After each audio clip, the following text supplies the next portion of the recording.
It is a hub of activity here. The energy is just electric here on Broadcast Row at CPAC. It is actually was always Radio Row. This is the first time it's been Broadcast Row.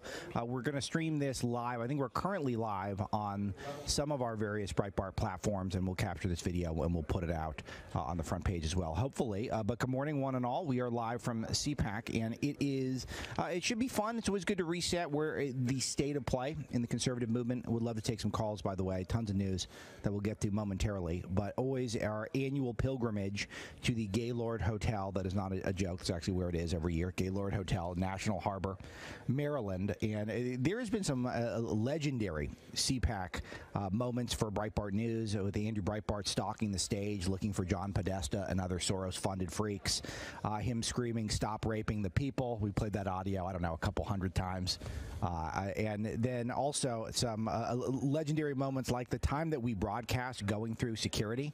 Now, I have to say the security this year, thus far, not exactly as intimidating. I think one guy, I said, "How you doing?" And he looked at my badge and he said, "Oh, it's CPAC?" Literally, I don't think he knew what he was screening for, but I got through. But little boss Greg is with me, Greg Zahakian. Also, executive producer, or senior producer Greg is with me too. So I got dueling Gregs at my left hand here. Little boss Greg, do you remember what we were talking about? Are you on the air? Or are you just talking to me with a? I don't think he's hot, but what were we talking about? What did I muster up when we were going through security? Literally, we had a handoff where we had to pass and get the radio equipment screened while we were live on air because we had to clear out so the Secret Service could surveil Radio Row for the president who was coming in. What did we talk about? Was I talking about puppies or something? It had to be something. No, you did a play-by-play on that because we had started out broadcasting in the lobby. I remember that, and we had one of our mobile units that was wireless, and we did our show as usual, and then when it was time to go, you were giving a play-by-play of, okay, we're walking through this hallway. Now we're getting ready to set up for Secret Service and this and that. So you had ended up being screened. They screened your bag. Yeah. And then we had our engineer on the other side with another mobile unit. So yes, it was the handoff. That was key. And I had to switch headphones, and one of the units was slightly bigger than the others. I know this was one of your crowning achievements, that we were able to not have any dead air despite going through security. That was pretty cool. It was not nearly as cool, though, as the time that David Webb did his nightly show at the Breitbart Embassy party. Literally, we used to have legendary parties back when we would occasionally share a milkshake with two straws with the establishment media, who decided that they would full-on try to destroy us after Trump won and surprise them all. But Webb, I remember he got the Cabo Wabo tequila out. He had various types of, I think he had the Glenlivet going. I think he had the Jefferson's bourbon, which we referred to as the president's bourbon. I don't know if that is accurate. And he was not talking about the news that night. No. That was when he was on at nighttime, when he was still on at 9 o'clock, and we'd only broadcast for 2 hours. And, we'd set up and start going, and David would have his bar set up in front of the broadcast, and then slowly the space would fill up. Yeah. So we were having a great time. We were broadcasting, and then all of a sudden there would be so many people in that area. We had a little broadcast table that we set up that people kept inching closer and closer. And closer. And then people would start knocking into the table, so I'm grabbing the gear to make sure it's not falling on the floor. It was so loud. I know I did a segment with Webb that night, and we were screaming at one another, and he was just nodding at me, and I could tell he had no clue what I was talking about. But it seemed to go well. See, he was smiling, so I think it was happy. It was happy times. Yeah. But that was, I think those days have come and gone. I think the country's a little more hostile towards one another, and there'll be no more parties with the establishment media, at least as far as I know. At least so long as they're literally trying to take food out of our mouths and call us all racist. But it should be a good week. Thank you very much, Little Boss Greg. Excellent update. We call him Little Boss because I have 4 bosses here at SiriusXM. It's much like Office Space, but everyone is super cool and in sync. Great place. So you guys know how highly I think of the SiriusXM product and our partnership here. But we got a lot of news to get to. Breaking news overnight. I was up at 1:30 in the morning feeding baby Marlow, and I made the mistake, as I often do, of flipping on to the front page of Breitbart News, see what's going on. And we had Donald Donald Trump walking out of the Kim Jong-un summit. That is right. The deal got cut short. No deal, as a matter of fact. He said sometimes you have to walk away. And he said that and Kim Jong-un gave a rare statements to the press. He usually doesn't speak much to the press at all. And he said that he was interested in nuclear disarmament, but they could not come to terms on sanctions. So that is the president wanted more sanctions, I think, than Kim was prepared to accept, and that has led to a no deal. So president is gone. He's gone early. They were supposed to be meeting during the show today, and this is an interesting thing because the media will declare, as they have in the past, that the Republican has failed, President Trump has failed. I don't know if this is going to be a failure, to be honest. I'm a bit agnostic on it at this point. We're going to have to wait and see to some extent. I think we're going to have to see what more information can be gleaned, what specifically was discussed, if there were any specific pain points that were rejected by Kim in particular. But this is the president doing something that good negotiators do, which is that you are prepared to walk away. You do not send a signal that you are committed to get a deal no matter what. It's a terrible negotiating tactic. So I don't know. This seems fine to me. I wish there was a deal that could get cut very easily, but we know that North Korea is not just one small country and that needs a lot of help. North Korea is also a puppet of China, which is the superpower on the planet aside from the United States. So we went through this in great detail with a number of guests on the show yesterday, in particular Michael Malice, who has a great book on North Korea based on his time in North Korea. That I recommend you listening to that interview yesterday on demand, commercial free. But this shouldn't be a surprise. I don't think it's the end of the world, but I am curious to hear more from the president, who said that, look, we want to do more sanctions. So they weren't going to accept them. And so we came back. But it does look like they ultimately want to. Kim is committed. He admitted on record he's committed to disarming nuclear in terms of his nuclear capabilities. And that is number one. We got to get that. And I think we will when this is said and done. But the president said better to go slow and get it right than go fast. And this is a news cycle that I think continues to be favorable for Donald Trump. So I'm not overly concerned, but I'd love to hear from you. 866-95-PATRIOT. If you have thoughts on that. Surprise breaking news in the middle of the night. I think Joel Pollack's take, our host of Breitbart News Tonight, 9 p.m. Eastern on the station, and senior editor for Breitbart, says that no deal is better than a bad deal. I think that's the correct take. But again, it is pretty soon to make any hard and fast judgments. But if you guys, are we screening calls today? I have not seen. Can someone pick up the phone there in New York and talk to some of these good people who that'd be very helpful. Numbers 866-95-PATRIOT if you'd like to join us on that topic. Yesterday, I think, was not a great day for the United States because of the show trial of Michael Cohen. Luckily, that I was wrapped up in meetings, as is often the case during CPAC week. We had a full slate of preparing for this year and beyond at Breitbart News. We're going to make some big hires and announcements coming up. It's pretty exciting times. While so much of the media is cutting jobs, Breitbart's going the opposite direction, largely thanks to you guys telling 10,000 friends and family members about us, liking our content all over the social web. Please, please, please do not opt out of the social media platforms. We're really fighting back in a major way. Our numbers are up big in social media despite their efforts to shadow ban us and the like. James O'Keefe will join us at the end of the broadcast today to talk about his latest expose on Facebook, revealing even more institutional anti-right bias that is very opaque. We don't know. You need these sort of undercover journalists to really get to the bottom of just how widespread the leftism is inside of Facebook. So we have so we're growing big thanks to you guys, and that's fantastic. But yesterday we had the show trial of Michael Cohen, and it is a guy who's a known liar.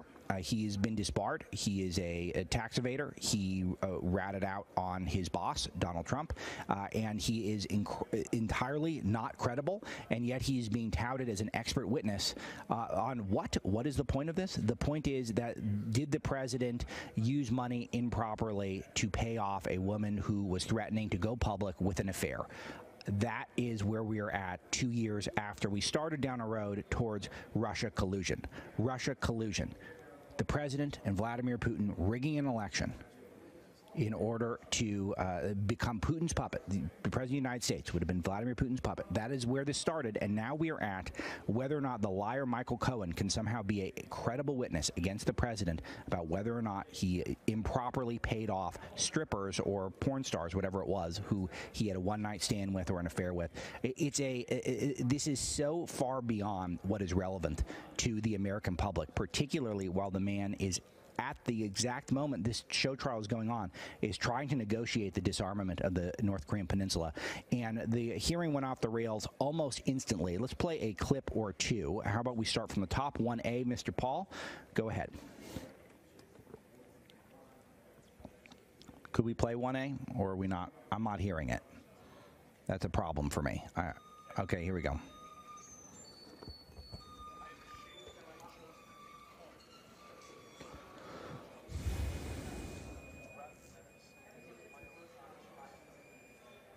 I am ashamed because I know what Mr. Trump is.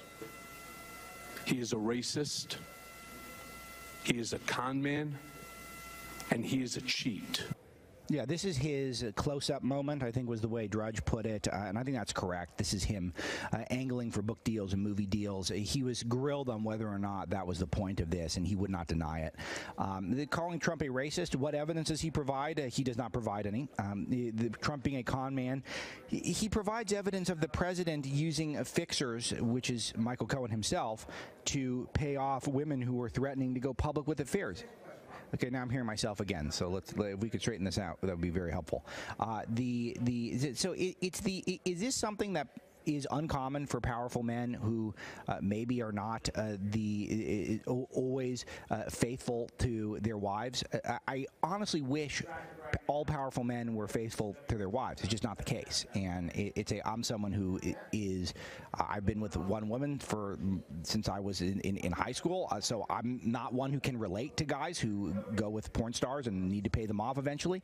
I still am I've read enough history to know that there does not seem to be a clear correlation between guys who are faithful to their wives and guys who are great leaders. I mean, is that blinding of an insight for folks? Do we need to explain this to the Democrats in Congress or Michael Cohen? I don't think we do. That's why I think this is all a show. Calling Trump a cheat, what is the evidence? The evidence is what? He tried to pay off women who threatened to go forward, or he wanted to pay off women, or he did pay off women who threatened to go forward and try to embarrass him publicly and to distract from his businesses. Michael Cohen was Trump's fixer. That was his job. His job was to solve these problems, and now he regrets it. Why? Because the guy's going to jail. That's why he regrets it. 1B, let's play this one. This is a big one. Is there some sort of a delay? This is getting very frustrating here. Can we play 1B? Play 1B? Now I'm hearing myself. Oh, boy. All right. So do we need to take a break and try to sort this out? Is that something we would recommend at this point? Because I'm not hearing any audio still. All right, let's do that. Let's take a break. We come back. We'll hopefully resolve these audio issues, and then we'll take some calls. Some of you queuing up on North Korea. We'll take those calls as well. A lot to do here on Breitbart News Daily, live from CPAC. We'll be right back.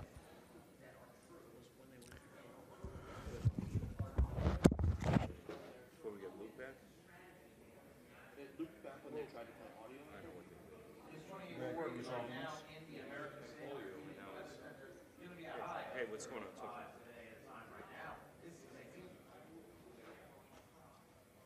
Oh, God. Oh, listen, they're only getting left channel. Are they using? I don't know. On the timers? Yeah. Okay, honestly, it was good. It was good. It was wow. It wasn't like $24. But that's the same thing. That's so good TV. Well, that's why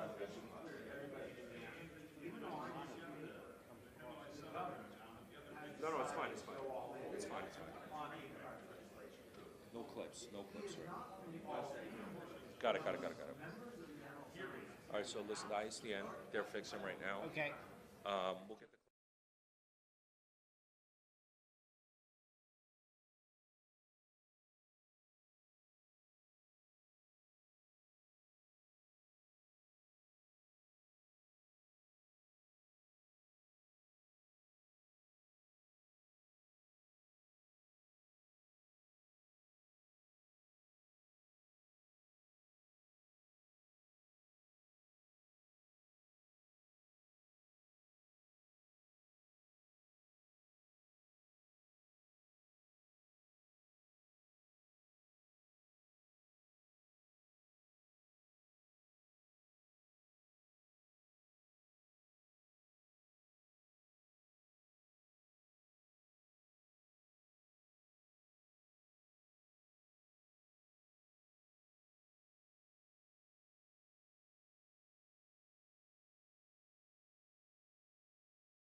Trying to resolve the clip issue, I would like to play a little bit. Maybe this is a sign. The Michael Cohen show trial is so pointless that we went from Russia collusion to this guy who's completely not credible, who's disbarred for being a tax cheat and a liar and rats on his own clients, and is going to jail. And we are going to take him seriously. No one's actually taking him seriously. It's almost a joke. So maybe we shouldn't play clips. I don't know. Maybe we should just move on.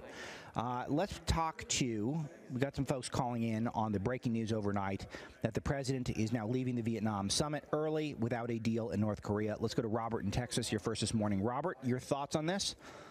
Let it rip. Actually, Alex, I kind of like it. I mean, it is disappointing. It would have been nice to get a deal, but I mean, no deal is better than a bad deal. And I just love the way the Democrats go crazy. First, they go nuts because he's going to start a war. Yeah. Then they want to go nuts because he's talking to them. Then they go nuts because he's going to go over there and give up the world and sign a bad deal. And now they're going nuts because he come home without a deal. It's like, come on, guys, put your big panties on and grow up. Yeah, and our own Joel Pollack reminds us that when we were cutting the deal to end the Cold War with Reagan, it's not like the draft one was the deal that was accepted. I mean, this stuff is a huge process, and the president showing he's willing to go to this effort, to call for these summits, to fly all the way out there, to negotiate for a day and a half, and then say it's not good enough and go home. I think it's very powerful long term as well, Robert. Yes, I agree with you wholeheartedly. And as far as the dog and pony show in Washington, that's very disappointing. It's just very disappointing to see our government that broken. Yeah, thanks, Robert. I appreciate the call. Here's a Rolling Stone flashback Joel Pollack highlights. Reagan flubs Reykjavik. Reagan came home empty-handed from Iceland, and for once he was wearing the black hat, the man who said no to a historic opportunity. Yeah, so exactly. And then, of course, he ended up winning the day on that one, and he will again. So this is going to be, the media will freak out on this. They will act as though this is a big failing. The president, because they can't help themselves, because remember, whatever the president does is wrong. This will be no exception, but maybe this is the right move. I wish this could have gotten done quickly, but this is one where I am optimistic. And so for those of you who would like more Trump happy talk from me, this is exactly why I don't do it. So then when you hear news like this that you will be told is bad news, and I think, I don't know if it's bad news, then I have credibility. That's what I'm going for here. All right, Rick, Michigan, line 2. Rick, good morning. Your thoughts, same topic. What's up? Good morning. I just think, when I woke up this morning, if President Trump would have caved on the sanctions, he would have been, just painted as a weak leader who gives in to demands of dictators. So, I'd much rather, like the previous caller said, walk away with less than walk away with something that's not beneficial at all. Yes. So it's do you think, is there anything in particular that you're looking for here, Rick? Because Trump's going to have to go back to work on this thing. And is there anything in particular that you want to make sure he gets done?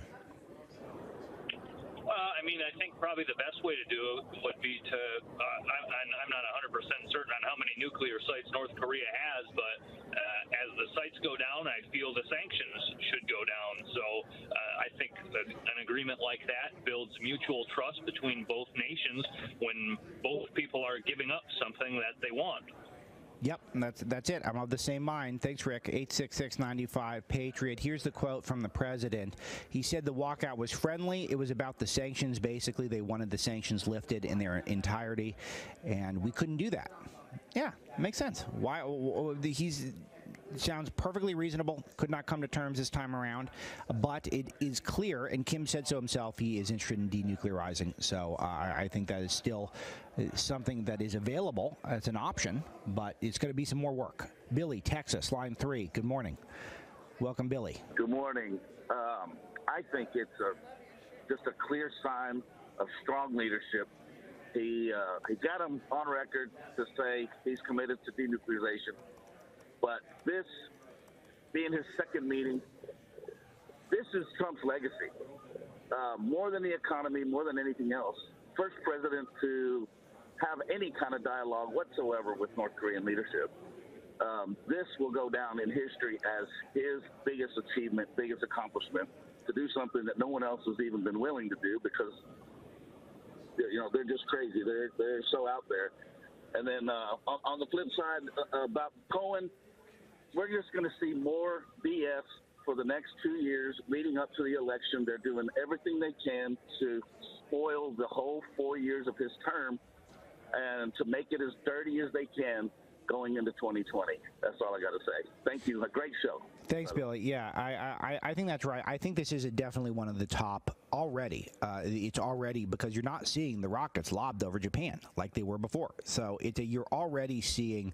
I think Kim is freaked out by Trump. I think he's intimidated. I think China is clearly on the ropes thanks to Trump and his trade policies, which, again, they're going back to the drawing board there. So we'll have more updates on that coming up. But I do think that this is a good one for the president. This is going to be a key part of his legacy if he's able to maintain really what's happening already with regard to North Korea. And if he gets anything formalized here, any sort of a treaty that suggests that they're going to denuclearize, they're going to have to give him the Nobel Peace Prize or else it's meaningless, because it will be one of the greatest foreign policy accomplishments in the last several decades, if not the greatest.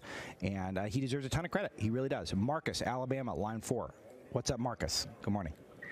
Yeah, I'm a little bit upset with the timing of the Cohen hearing coinciding with Trump's trip to North Korea. I thought in the past it was a political norm to not attack a sitting president while he's trying to be overseas, making diplomatic effort.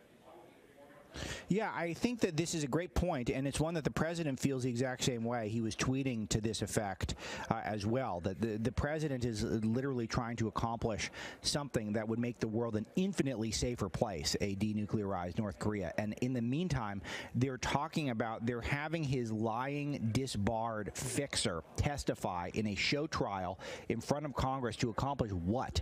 Only to smear the president. There's no arguments. There's no debates being presented.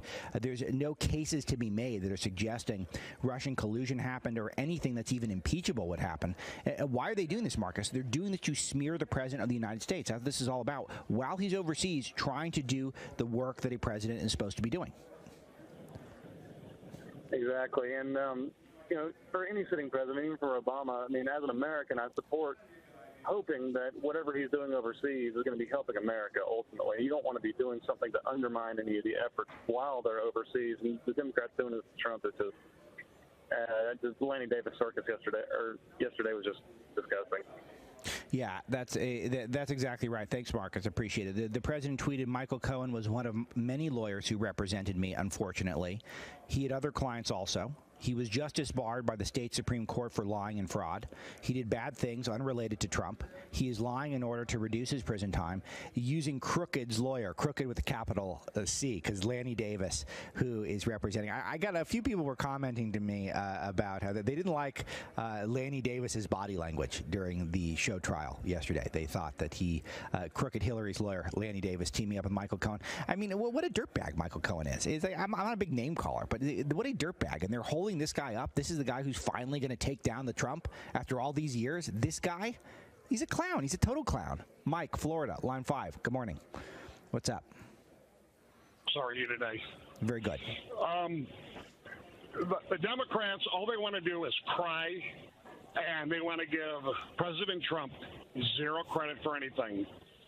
Did Clinton try and go over and denuclearize? No. Did Obama try and go over and denuclearize? No. No. But all they want to do is sit there and cry what a horrible president he is, yet they never want to talk about the positive things because that doesn't meet their agenda. Yeah, and that's what is interesting here, which is that you've got a president who has got record low unemployment rate in the black community. He's got criminal justice reform, something that Bill Clinton screwed up and the left wanted for a long time, and he doesn't get credit for any of this stuff. I think the left loses a lot of credibility here, don't you, Mike, where they're not willing to give him credit on the obvious stuff. Look at the progress we made with North Korea, and not a single pallet of $10 bills has been sent to the North Korean dictator, and we've already made as much progress as we have. He's not a rhino. They will never give him an ounce of credit. That's right. At least he tried. Yeah, that's true. That's exactly right. Well, and he's succeeding already. Yes, we'd love it ratified in a treaty. We would like that. Codified in a treaty. We would like that. I think he'll get there. But at the time being, again, no more rockets lobbing over Japan. Kim's out there saying on record that this is that he wants to denuclearize. He's willing to do it. He's willing to trade. He's at the table. He's playing ball. It's good stuff. 866-95-PATRIOT. Thanks, Mike. Appreciate that. How about we go to Josh in Connecticut, line 1. Josh, what's cooking? Good morning. Morning, Alex. How are you? Very good. So yesterday, when watching the testimony, I don't know if you noticed, I'm sure you did, but did you see Congresswoman Tlaib try and attack one of her fellow Congress members for being racist, even though she's had those extremely inflammatory remarks the past couple months towards Israelis? Yes, I did. In fact, I would love to play that clip. We were going to test that during the break. If I can, I have the clip. It's pretty explosive. She calls it's Mark Meadows you're referring to. She calls Mark Meadows a racist, implies that he's a racist because he brought Lynn Patton, who is this is someone who works for Trump and happens to be black, and he says that it was a racist. She's a Trump administration official, and he brought her there as a guest, and this was called a racist act by Rashida Tlaib because apparently bringing a black person who likes Trump to be present on a day where Trump is being smeared as a racist without a shred of evidence, that is a racist act, according to Rashida Tlaib, the great Rashida Tlaib.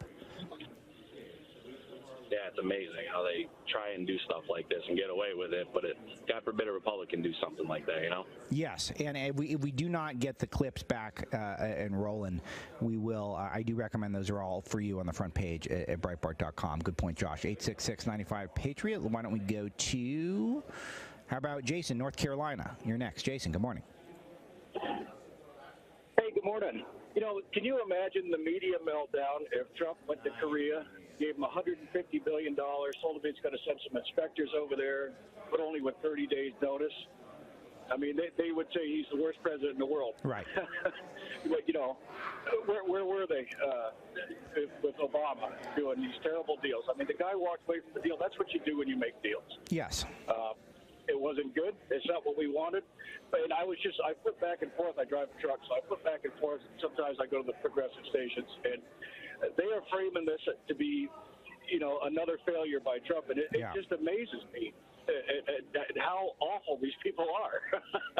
I almost can't stand it. I'm the same way. Whenever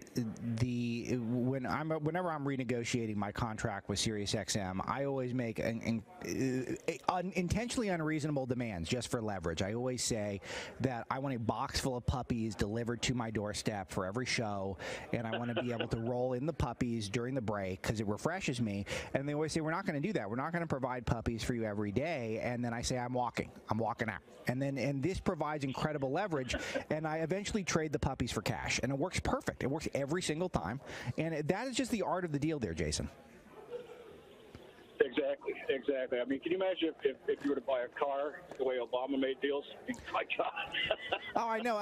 That's amazing. You'd actually be paying above sticker price eventually if you cut deals that way. Yes. Thanks, Jason. I appreciate it. Thank you. We're on the same page here. I think the president walking away, breaking news overnight around 2 a.m. East Coast time came through that the president has left the summit in Hanoi early without a deal with Kim Jong-un, who is playing ball, it seems like, but Kim wanted too much restrictions on sanctions. He wanted to cut back too far on sanctions. The president said, no way, I'm out, and that's where we are. Marie, New York, line 6. Marie, good morning. Welcome to the show. Good morning. Yes, two comments on the Korean thing. I think it was classic Trump. If he doesn't get what he wants, he said he's always willing to walk, and he did. However, he did get Kim to say openly that he's willing to denuclearize. And right. Kim is also strong-willed, and it was classic Kim. Yeah. If you can't get what you want, at least get more time. So this is not the end. It's going to continue, and where it will end, it's going to end. But it's not something to run home crying to mama about. And then the theater with Cohen, let's just take a look at campaign 2020 with the socialists. They've already started. Yes. And what we have to understand is if you're a fan of Trump and you like him even more, and you're angry for what they're doing to him, no minds were changed. If you hated Trump after the nonsense of the day, you hate Trump just as much, if not more. I don't think there was one mind that was changed with all that nonsense. Marie, this is exactly the point, and Charlie Hurt made this yesterday on the show, which was, if you guys missed that interview, I always recommend you do not miss when Charlie is on, because he's a hilarious guy who writes the nuclear option column for us at Breitbart, Fox, Contributor in the third hour, so you get that on demand, commercial free. But he made this exact point. The Cohen trial was not designed to convince anyone. There's no Trump supporter who's getting flipped by the liar Michael Cohen.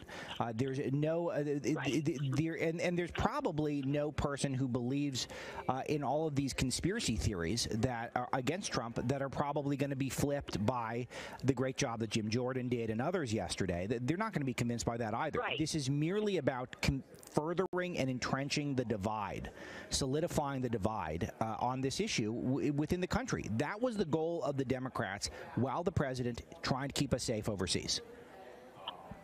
And keep the campaign going for 2020. That is correct. That is correct, Marie. Good analysis. Thanks, guys. 866-95-PATRIOT. That's our phone number here, 866-957-2874. I got to tell you, I was in the mood to take a lot of calls today, and we are taking a lot of calls because we have no audio. That is extra time for you guys, and I'm loving it so far. Chris in Canada.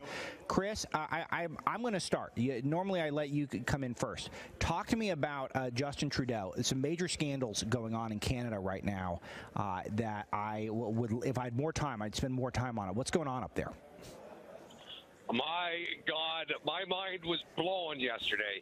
Basically, like I said to the guy that screened my call, we are like bizarro world of the states right now. Yeah. Justin Trudeau, first of all, is spineless. Trump has a spine. He's got a great back on him.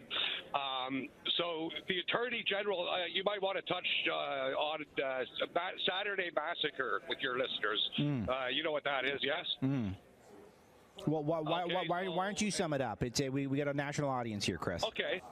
Okay, so from what I understand, from what the testimony and what it was explained to me, I believe it was in the Nixon era, he was pressuring his attorney general to go a certain way on a case, and he denied him. So he fired him and hired another guy. Right, Saturday Night Massacre. That's where I was confused. Yes, got it. Yes, I'm sorry, got it. So then he fired him. Well, that's what's happening up here right now.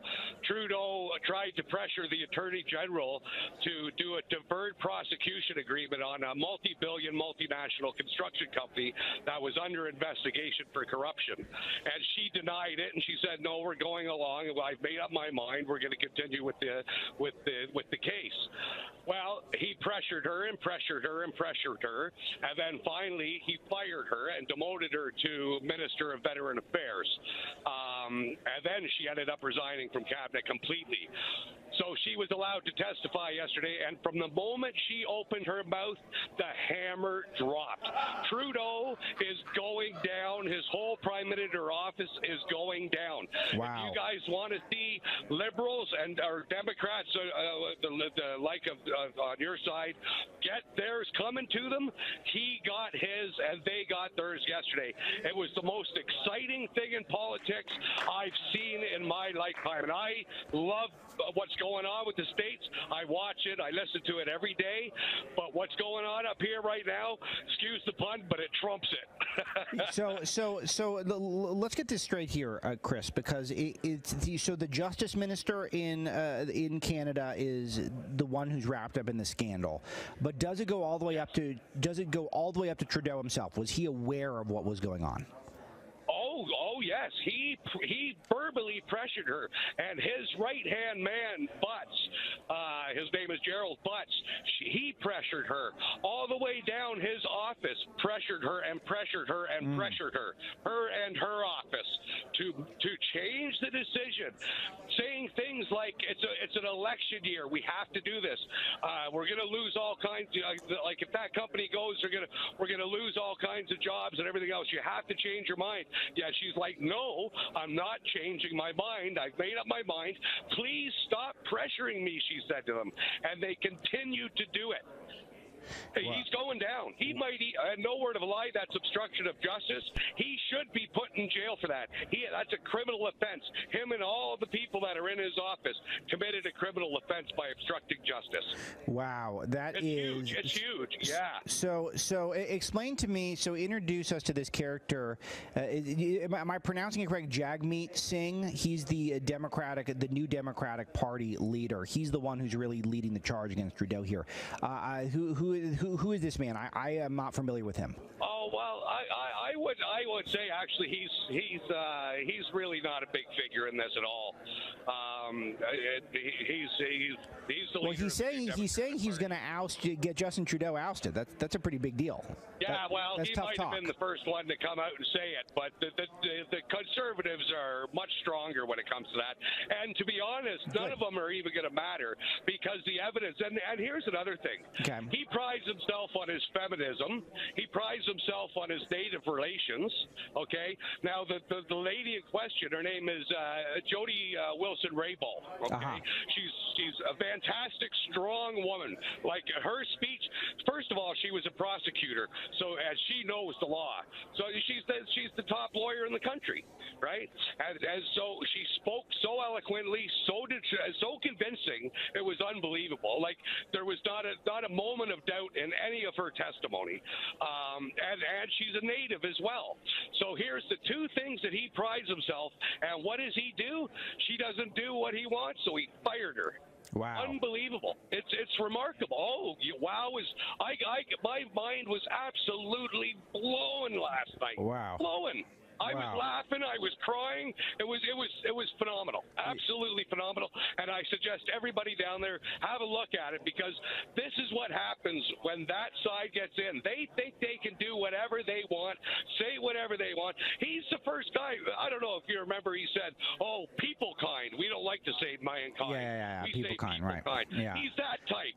He's like a social justice warrior. Chris, I got to run, but great stuff. Let's have producers. Let's get Robert Krychek on from Breitbart in either tomorrow or Monday to talk about this topic. It's a cool one, and it is good to keep an eye on our neighbors to the north, and we have a great audience for Sirius XM. And by the way, caller Chris, are they brewing their coffee a lot stronger out up there in Canada?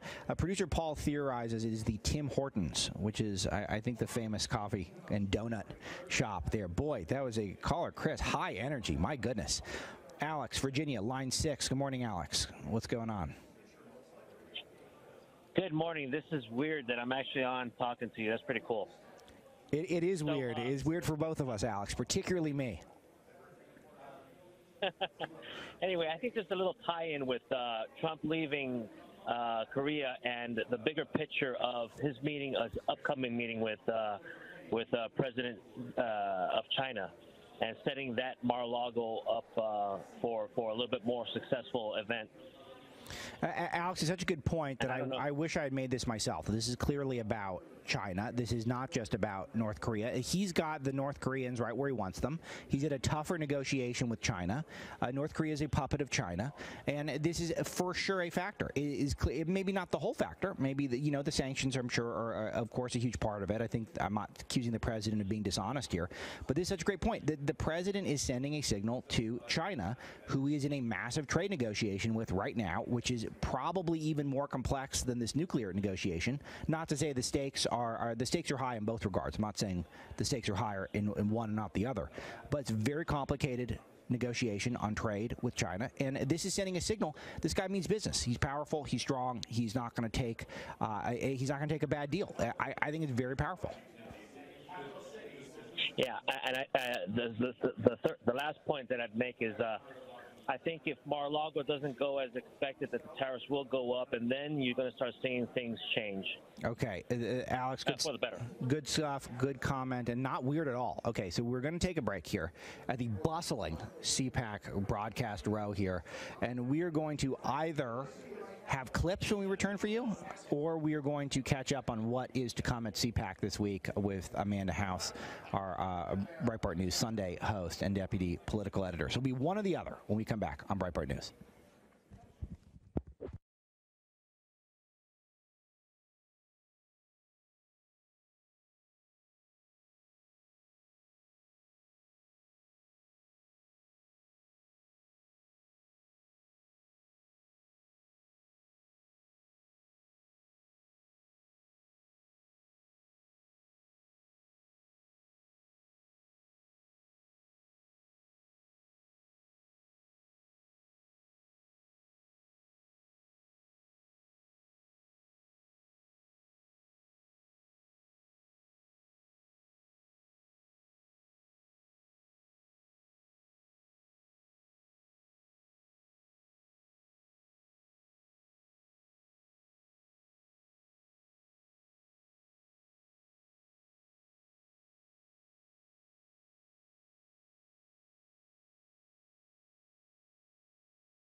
From CPAC. If you guys could not detect a little bit of sarcasm in my voice, it is very early at CPAC. CPAC is a fun time where people tend to cut loose, and a lot of the bonding over CPAC does take place late in the evening with adult beverages. So the 6 a.m. radio slot is not the center of the action, but we're enjoying ourselves here on Broadcast Row, and speaking to many of you guys because we were hamstrung by our inability to play audio clips from the show trial of Michael Cohen yesterday, where this disgraced individual is being touted by the Democrats as a credible witness against the character and actions of President Trump, despite not a shred of evidence of really anything other than I guess he cut some checks to try to keep some women silent who he may have had affairs with or one-night stands or whatever.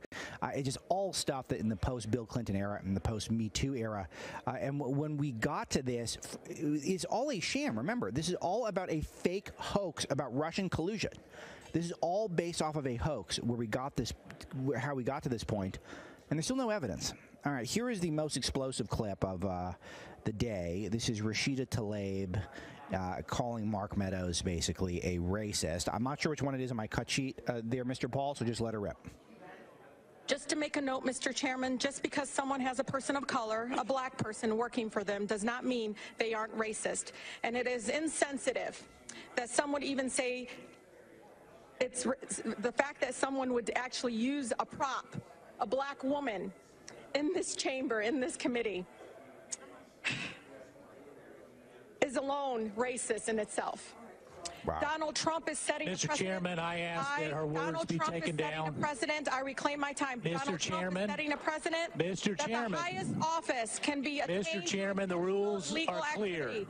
Cover up and hold on to business assets to break campaign finance laws and constitutional clauses. What we have here, Mr. Chairman, is criminal conduct and the pursuit of the highest public office by Mr. Cohen and Individual 1. I hope that the gravity of this situation hits everyone in this body and in Congress and across this country. Is she being serious Thank you, right Mr. Chairman. I yield the rest of my... The gravity of the situation? I ask that her words, when she's referring to an individual member of this body, be taken down and stricken from the record. I am 10 seconds. Tend to do this, but if anyone knows my record as it relates, it should be you, Mr. Chairman. This is very strange because remember, here is the chain of events. We are in a hoax show trial because the president has been falsely accused of colluding with the Russian government. Now, the president is being called a racist by a known liar who is disbarred for lying and fraud and clearly has a vendetta against the president and is trying to settle some scores against him. He calls him a racist, does not provide any evidence. Mark Meadows brings a black Trump supporter, Lynn Patton, with him to the hearing as a witness on behalf of the president not being a racist. And then Rashid Tlaib says that is in and of itself racist to dare to defend the president by suggesting that the fact that he hires powerful black women, that makes him a racist, I guess. This is so confused. The gravity of the situation, this is utterly meaningless. Is she taking herself seriously? This is the most meaningless thing that can happen. It's so meaningless, I'm afraid to take more radio time on it. Yet, I will take more radio time on it. Let's play 2B, Mr. Paul. Can we play 2B? I'm sorry. Would you like to rephrase that statement, Mr. Lee? Thank you, Mr. Chairman. I can actually read it from here. Just to make a note, Mr. Chairman, that just because someone has a person of color, a black person working for them, does not mean they are racist. And it is insensitive that someone would even say racist, say it is racist in itself, and to use a black woman as a prop to prove it otherwise. A prop. And I can submit this for the record. If a colleague is thinking that that's what I'm saying, I'm just saying that's what I believe to have happened. And if, as a person of color in this committee, that's how I felt at that moment, and I wanted to express that. But I am not calling the gentleman, Mr. Meadows, a racist for doing so. I'm saying that in itself, it is a racist act. Well, I hope he merely does Mr. racist Chairman, stuff. because I need to be clear on this particular. Mr. Chairman, Mr. Meadows, wait a minute. I've defended you with false accusations. Mr. Meadows. Oh, he's yelling at Meadows now. Yes, sir, you are. Thank you. Right. I will clear this up. Now, Ms. Tlaib, I want to make sure I understand. You were not intending to call Mr. Meadows a racist, is that right? No, Mr. Chairman, I do not call Mr. Meadows a racist. No. I am trying, hold as on. a person of color, Mr. Chairman, just to express myself and how I felt at that moment. And so, just for the record, that's what was my intention. All right. Okay, so no, I'm not calling him a racist. I'm just saying he does racist stuff. Like bringing this black woman here was totally racist, even though she works for the president in the White House. He's not a racist. He just does racist stuff. Come on. I mean, come on. We're all friends here. What is going on? What is this? This is such a nuts hearing. In the meantime, the president halfway around the world trying to negotiate peace. 866-95-PATRIOT. Let's talk to about Jim, Virginia, line 4. Good morning, Jim. Welcome to the show. Good morning, sir. What I'd like to say, the Cohen show trial had several fold things to do. One, it did smear the president. Yes. Number two, it tried to weaken him before Kim Jong-un and North Korea and the entirety of the world. And also called to question the very legitimacy of his presidency. So that was what it was mostly for, and the timing of it was meant to do. That's right on, Jim. I totally agree with you. I think that's exactly what the intention was. I think the intention is to smear the president and to continue to keep up the momentum that he's not a legitimate president. I think you're right on. Thanks for the call. One of the highlights, I think, was the exchange with Jim Jordan, who is excellent per usual in this. This is 1E. Let's play this one, Mr. Paul. How long did you work in the White House? I never worked in the White House. And that's the point, isn't it, Mr. Cohen? No, sir. Yes, it is. No, it's not, sir. You wanted to work in the White House. No, sir. You didn't get brought to the dance. Sir. And now? I was extremely proud to be personal attorney to the President of the United States of America. I did not want to go to the White House. I was offered jobs. I can tell you a story of Mr. Trump reaming out Reince Priebus because I had not taken a job where Mr. Trump wanted me to, which is working with Don McGahn at the White House General Counsel's Mr. Cohen, office. you work for the president. Sir, one second. All right. What I said at the time, and I brought a lawyer in who produced a memo as to why I should not go in, because there would be no attorney-client privilege. And in order to handle some of the matters that I talked about in my opening, that it would be best suited for me not to go in, and that every president had a personal Cohen, here's attorney. what I see. Yeah, Cohen is a pathological liar. The clip continues, but Jordan has him on a clean bust here.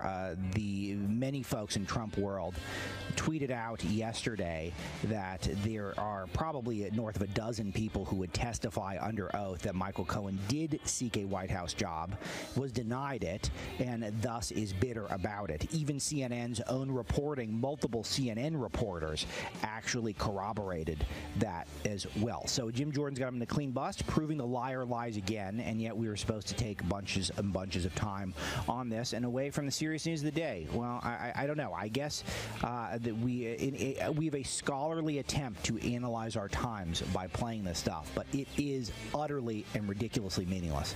We'll be right back. This is Breitbart News, live from CPAC.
interest groups and the mainstream media is something that needs to be taken down. Carrying on the legacy of Andrew Breitbart, this is Breitbart News Daily with your host, Alex Marlow, on SiriusXM Patriot 125.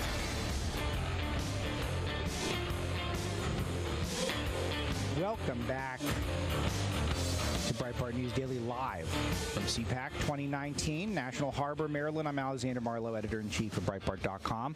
The first employee of Breitbart News. Been here 11 years. It's kind of amazing. It's a third of my life. And also greetings to folks on our social media page and now our front page of Breitbart News. We are streaming today's show. We'll stream tomorrow's show as well. We are live here on a bustling, busy broadcast row here. It's 7 a.m. CPAC time is the middle of the night.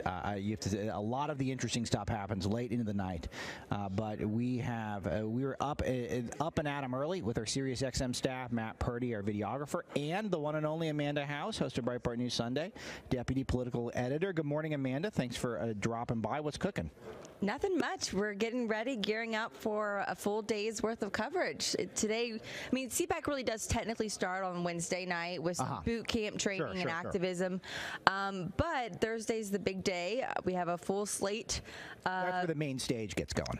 What are you pushing? Are you pushing the table over here? I'm struggling a little bit. I think folks, we're still setting up, so we're still working. But I can solve this one. I don't need any technical guru to solve this one. No, but I don't like the way my chair is positioned. Which is, now that we're live on video, this is an issue. It's not an issue with on radio. The video element adds a lot of other factors. But it's just so real because people who aren't on national radio also struggle with adjusting their seat to the right place. It's relatable, and that's what matters. 2 Sundays ago, I actually think I fell out of my chair in the SiriusXM studios. Oh my goodness! And luckily, I don't think anyone noticed. No one called in and said anything, but I definitely flipped over. They also have those very soft padded walls, which I find myself pressing against in the SiriusXM studio. So let's talk about the slate. The president will be here. The vice president will be here. A lot of Fox News personalities. Anyone else? Anything interesting?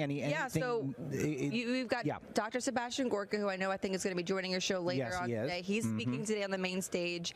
Lindsey Graham is someone that I'm looking personally towards. Sure. You know, he's kind of had a different change of face these last few months, and I'm looking forward to a really energetic performance from him. Trump won't be here until Saturday. Pence won't be here until tomorrow. Right. But it has the pros and cons, the lineup. There are things that I'm really glad that they're doing tons of China coverage. They're doing a lot more on the censorship issue, conservatives being censored, which is something that I haven't really seen in years past. They're not doing probably as much on immigration as folks, some of our Breitbart audience might like. But tomorrow they actually are going to be doing a panel with Ted Cruz. Not really a panel, more of like a Q&A with him on the stage about the border crisis and this whole concept. Sure, but it's moderated by Never Trump leader Rich Lowry. No, but that's a big deal. Rich Lowry runs a disgraceful publication, National Review, and there's some good writers there, but National Review is a disgrace. They've lied about me personally, and they worked very hard to make sure the president didn't get elected.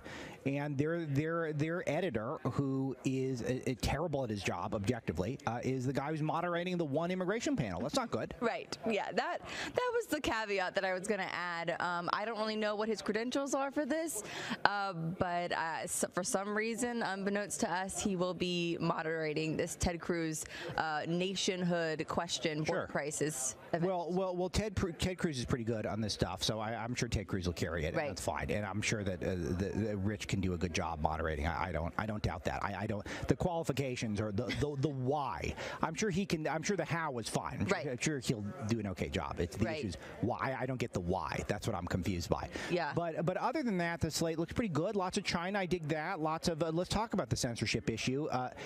Big league right now. We have James O'Keefe coming in later, revealing Facebook shadow banning the same way that Twitter does, which is new. A big scoop from James this week. And this is Don Jr., Tucker. A lot of guys are really ramping up the coverage of this issue. And this is an existential threat to not just the right and the conservative movement, but the First Amendment and freedom of speech is being controlled by these opaque corporations. It's a big deal that this is front and center here this week. It's also a big deal that other people other than Breitbart are starting to talk about it. For so long, I felt like we were the front and only people really bringing it up, and now we have Donald Trump Jr.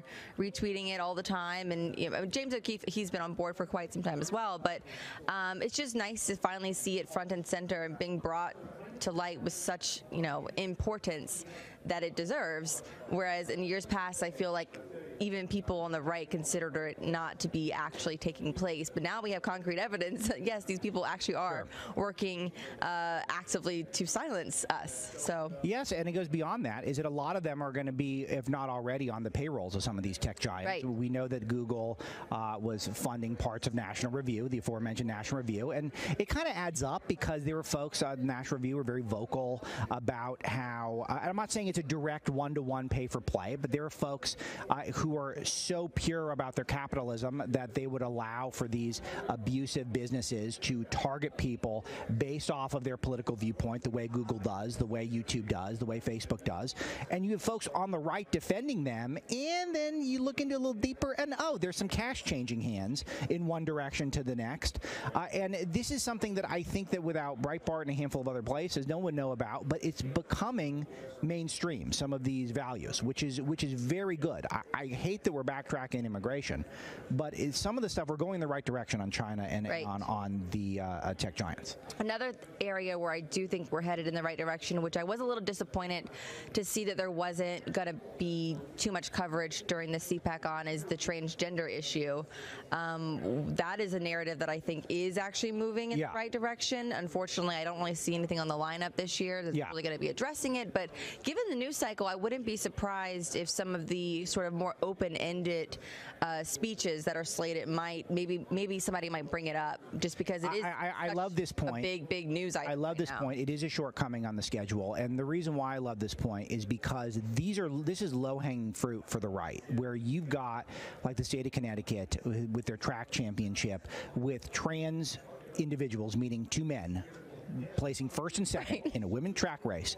This is an abuse of our women, our girls. They deserve to run in a fair race. This is unfair to girls, and the right should be defending these girls. And we are doing it a little bit. Neil Monroe does a great job at Breitbart. We have a lot of coverage in sort of a new guard conservative media, but there's a lot more meat on the bone here for the right. The right should be championing women in this case, don't you think? Oh, absolutely. This is an issue that I think really we can win a lot of allies in this issue, and I think even people on the left that still have a little bit of brain cells left realize that these are just men competing against their girls. That's and as anyone who might have a daughter who's worked her entire life to place first and get that scholarship, I mean, these have lifetime implications that it boggles the mind to think that the left continues to say that they're the party of women, the champion of women, because they're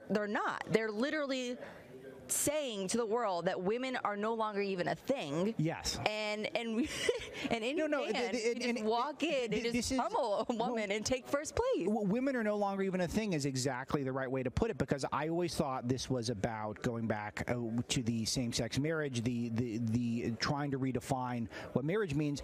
The ultimate goal was to make it so that there is no sex, there's no gender. And why the left wants to do this, that's a much more complicated question that I don't fully know the answer, but there does seem to be an effort to make it so that gender is meaningless, and I don't know how that benefits either men or women. And by the way, I've noted this from time to time, that ironically, even though we're called Neanderthals if we believe in traditional gender roles to any degree whatsoever, though we distinguished ourselves from the Neanderthals because we actually diversified based off of gender. So men had certain roles, women had certain roles. This was what made Homo sapiens better than the Neanderthals. Yet ironically, we're called Neanderthals. Right. If we think you should have any sort of traditionalism, and it's not even about traditional gender roles. You're familiar with my wife. She's a professional woman. She's in the medical field. She has a very important job, and I believe in that. And you're a strong woman, and I hire strong women. Frances Martel, Adrienne Ross, Christina Wong. These are great. Rebecca Mansour. So my track record is I believe that smart women who want to be in the workforce should be in the workforce. It is that you are disparaged now if you want to be a homemaker, if you want to be feminine at all, and that to me is abuse. And it's abuse of our children to tell them it's okay to think that way, as if there are not biological genders. And that's what we are telling people. And as you note, how is it fair to the girl who finishes third, who should have been first, who is going to be a bronze medalist, or the girl who finishes fourth instead of second, who might not get that scholarship now? Because resume, people aren't going to think when you're applying to colleges that, well, she got second. I'm sorry, she got fourth, but she was really the second girl. 200-pound man came in and punched her out. Yeah.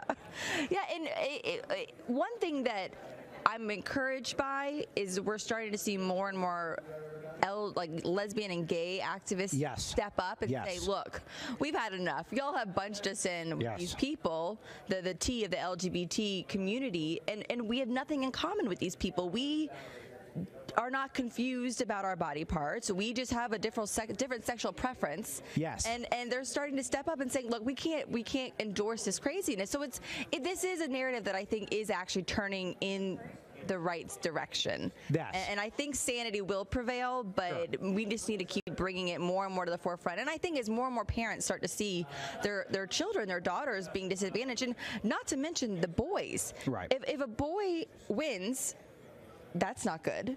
Against a girl. If a boy loses against a girl, that's not good either. No. So it doesn't help anybody. It doesn't. It's a terrible, and we've gone down this road because we're cowards and we're afraid to call things the way we see them, call things to abide by science. And the reason why we're afraid to do that is because, to connect the dots, the deplatforming is that you can actually lose your business. You can get thrown off of Twitter, at least temporarily, for saying that a man is a man and a woman is a woman. Some science is not acceptable to the left at this point. It's very scary, and the right needs to get very loud about that right now. And unfortunately, they're not doing it this week, but they are doing it in terms of taking on the tech giants in China, other major threats. What about the abortion issue? Because this is one where we saw a poll last week where literally 17% flipped from pro-choice to pro-life in a poll. It was a major poll. I forget who it was. It might have been a Marist poll, but I'll check that during the break. But with this embrace of fourth trimester abortion, as I call it, which is where the Democratic Party is almost overwhelmingly, but almost entirely supportive of if a baby is born alive. The reason why they were born alive was because of a botched abortion, that they were brought into the world alive because an abortion procedure failed, that those people those human beings are allowed to be murdered, essentially. That is the mainstream viewpoint of the Democratic Party. This, to me, should be windmill dunk after windmill dunk by Republicans on Democrats all weekend long here at CPAC. Do you think that's going to happen? I think it is going to happen. I think this is where we start to see a coalition forming from both the pro-choice and the pro-life community. I mean, you have people out there who might look the other way the first 8 weeks, first 10, 12 weeks, might be pro-choice in that regard. But when you're talking about a fully formed baby born alive, and now we're seeing the Democrats, they just passed, they just put a vote on this, and we have 2020 presidential candidates, the whole slate of them voting for this. I think there was one or two that didn't, but they're totally okay with this. And is that the future you want for this country? If you're just a normal Joe out there, is that the future you want? No, I don't think that is for most Americans. So I think that this is another winning issue, that if the right is smart, they're going to keep going after it and going after it. Unfortunately, sometimes the right doesn't take the best PR cues that they should be taking. But I am encouraged that there is a lot of things pro-family, pro-life oriented on this rundown this weekend or this week. So hopefully we'll see some activity on this. Overall, slate looks pretty good. I think you're right. I think they will go for this issue. I think they should. And I've been waiting for this ever since high school or college, where somehow the right is going to be able now to unify the hardcore pro-life and the folks who actually want abortions to be safe, legal, and rare, maybe first trimester. If that group is solidified, that it's going to be overwhelming majority for the right, because the Democrats now, the mainstream viewpoint is these radical late-term abortions, which is infanticide. It's infanticide. It's murder. And And so if that's going to be the mainstream view of a major political party, the right is going to run the tables if they're smart. And I think they will be here. I think they'll get this one right.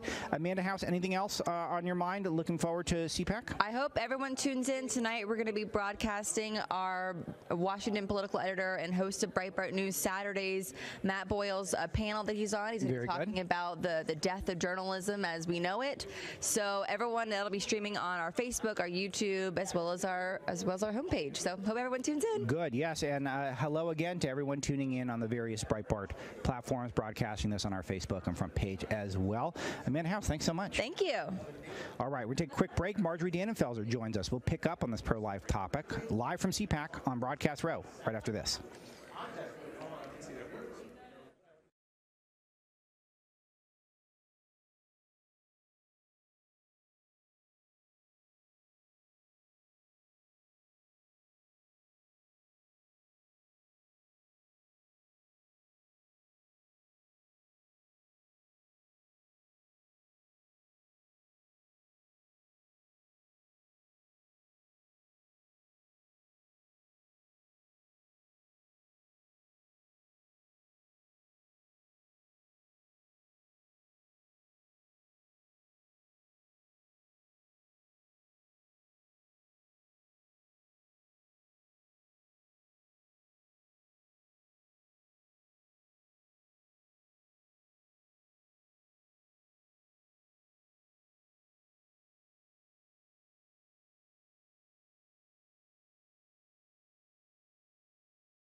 I wish. Coming back. I wish we had the schedule.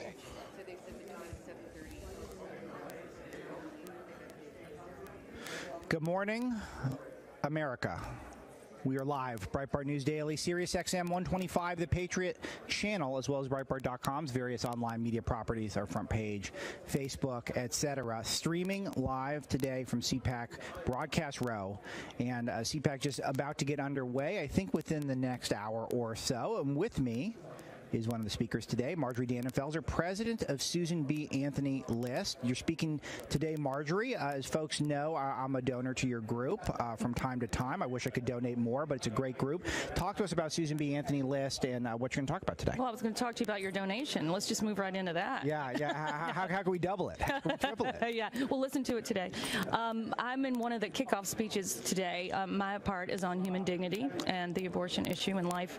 I think Mike Lee is going to talk about free market Marcus and a couple of other guys. It's just at the very beginning. They're supposed to be kind of high-flowing, inspirational speeches, set the tone for the day. Yeah. That's great. And this is I was just talking about with Amanda House just before the break, our deputy political editor, about how one of the issues that I'm hoping that is hammered this weekend is the radical move left. We knew the left was radical on the issue of abortion. Mm-hmm. They're now open about it. They're now open about fourth trimester abortion, as we call it here, or baby killing. You could also call it that as well. I think they've said it themselves, pretty much. Yeah. They've said it themselves. That's right. You could have a baby born alive and is not given any rights. The rights do not begin. A baby that is alive. That's right. And outside of the woman's body does not have rights, according to the mainstream position of the Democratic Party.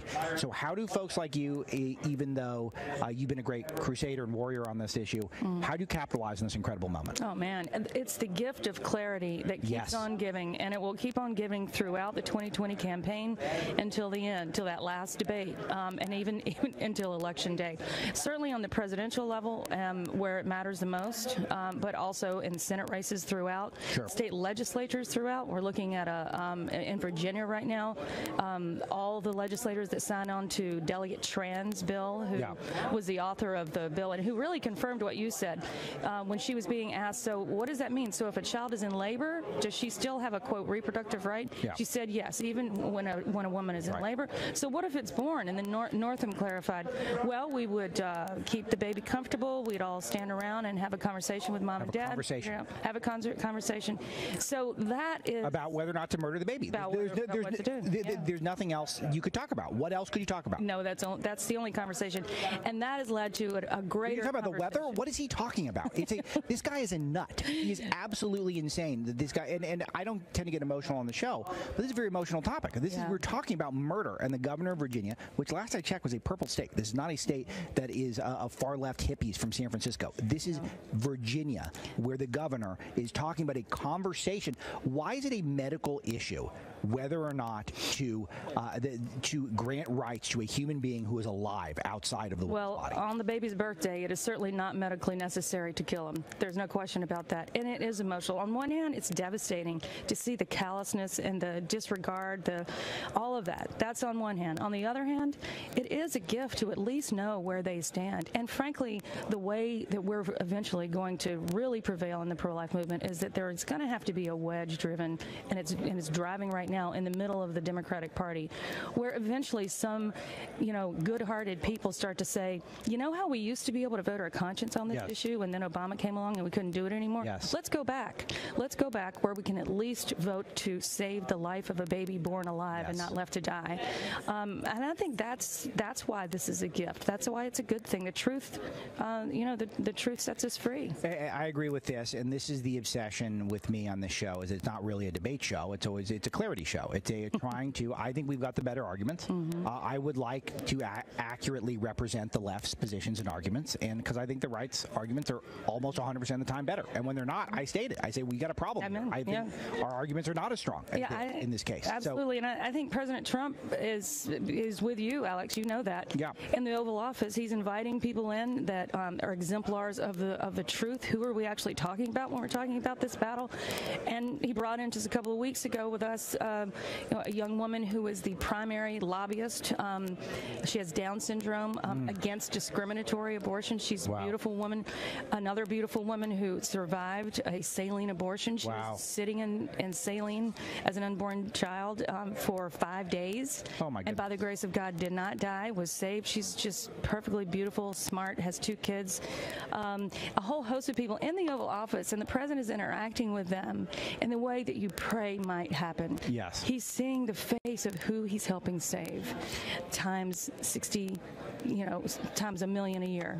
Marjorie Dannenfelser is with me, president of Susan B. Anthony List. You guys should check it out and donate. I have, and it's a great group. And you have to be I mean, I guess I don't want to put words in your mouth. How have you gotten more donors' attention, et cetera, as this abortion issues become front and center? Oh, it is. I've never gotten calls like I'm getting now. Yeah. Which is, I have a friend that asked me who is doing work on this so that they can help end it. Yes. So I'm going on the road next week to do just that, to respond to people's calls who I've never even met before. Sure. Who really want to get involved. And that's another thing too. It's a galvanizing moment for the pro-life movement. That's why revealing themselves was a gift. It's why we have the fuel to defeat them. It's why we're going to keep the president in office, and we're going to continue with this court.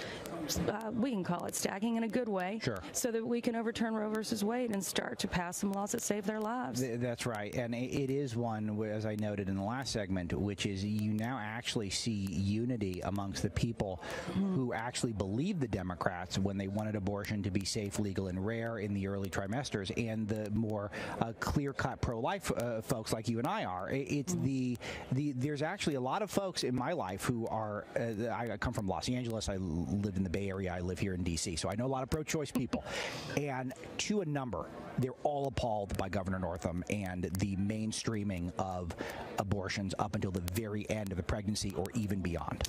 Even in a period of just 1 month, polling among Democrats, just the self-label pro-life, pro-choice, went from 20 last month to 34 this month. Never happens. Never happens. It might have been even more dramatic than that. I think it might have even been a bigger flip than that. So it's a big boon for the pro-life movement, which is great because the left has misrepresented their position on this. They are abortion absolutists.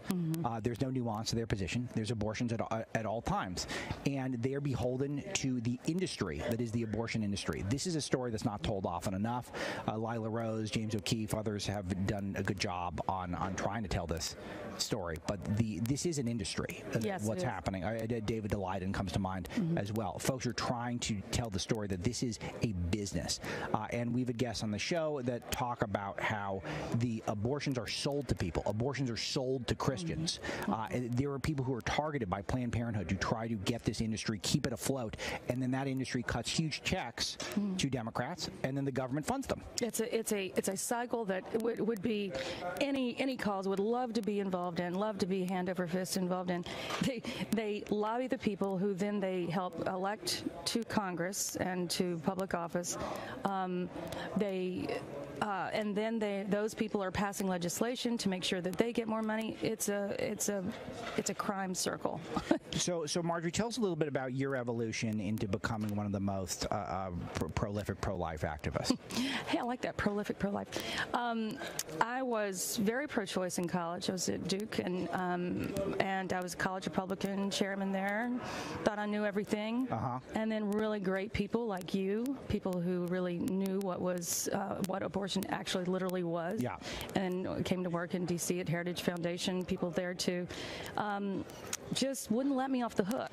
I became a philosophy major, and my body, my choice is not a real compelling syllogism. Yes. And would not let me off the hook. And they were kind and they were firm. They weren't pointing their finger at me. They were just didn't leave me stranded there with this stupid position that I had. Once I changed my mind, with God's help, I said, okay, good, I'm done with that. Started Duke Students for Life. I'm done.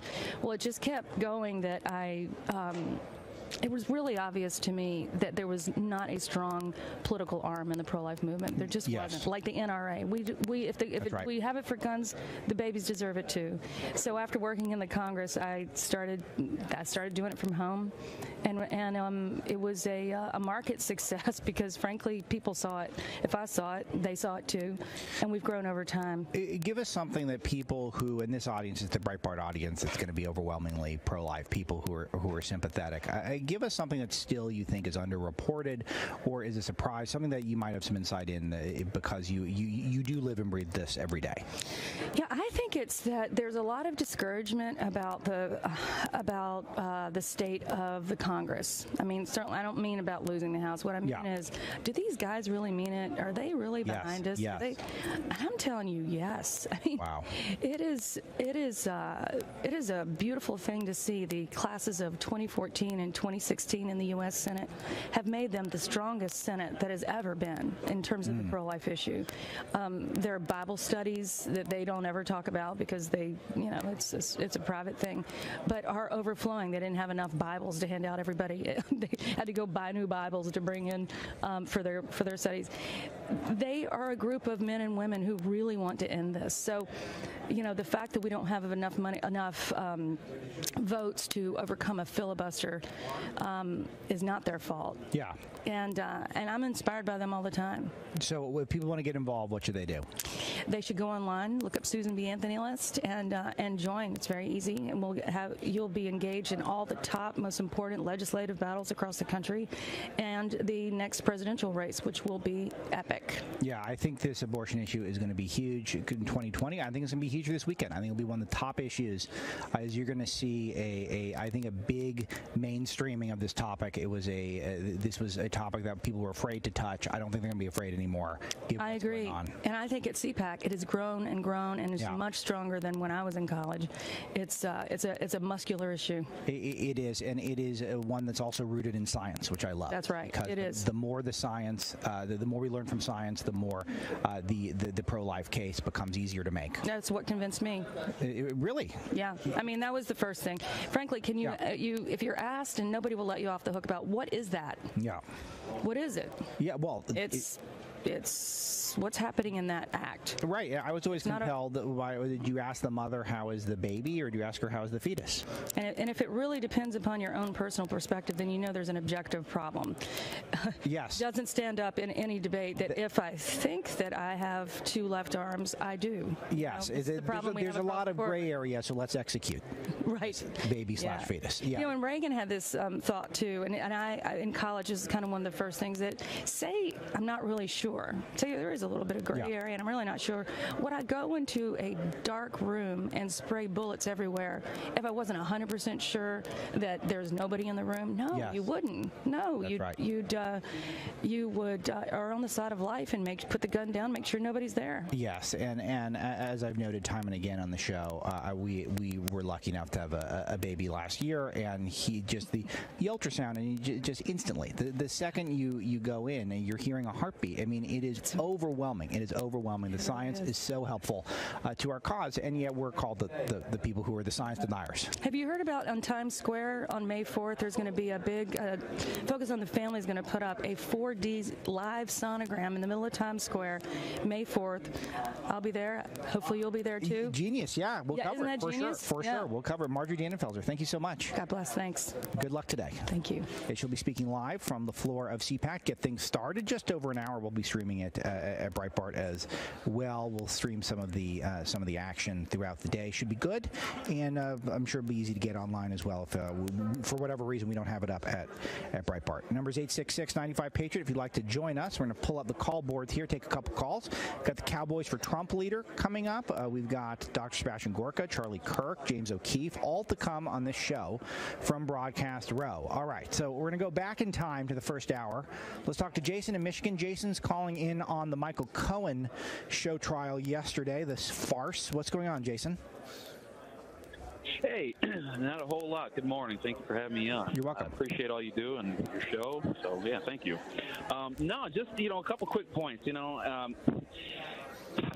where to start. Basically, I guess in short, just the liberal left really are showing their hand and are really just showing themselves as basically being children. Not saying that the right doesn't have a couple of people that act like children, but, here's why.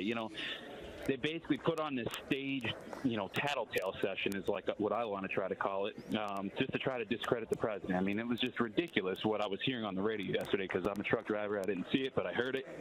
And, on top of that, the far left, they act and think like they're, little angels. They try to call Trump every name in the book synonymous to, Nazi dictator and racist, and thus showing that they basically can't play nice in a sandbox with, the other kids, if you will.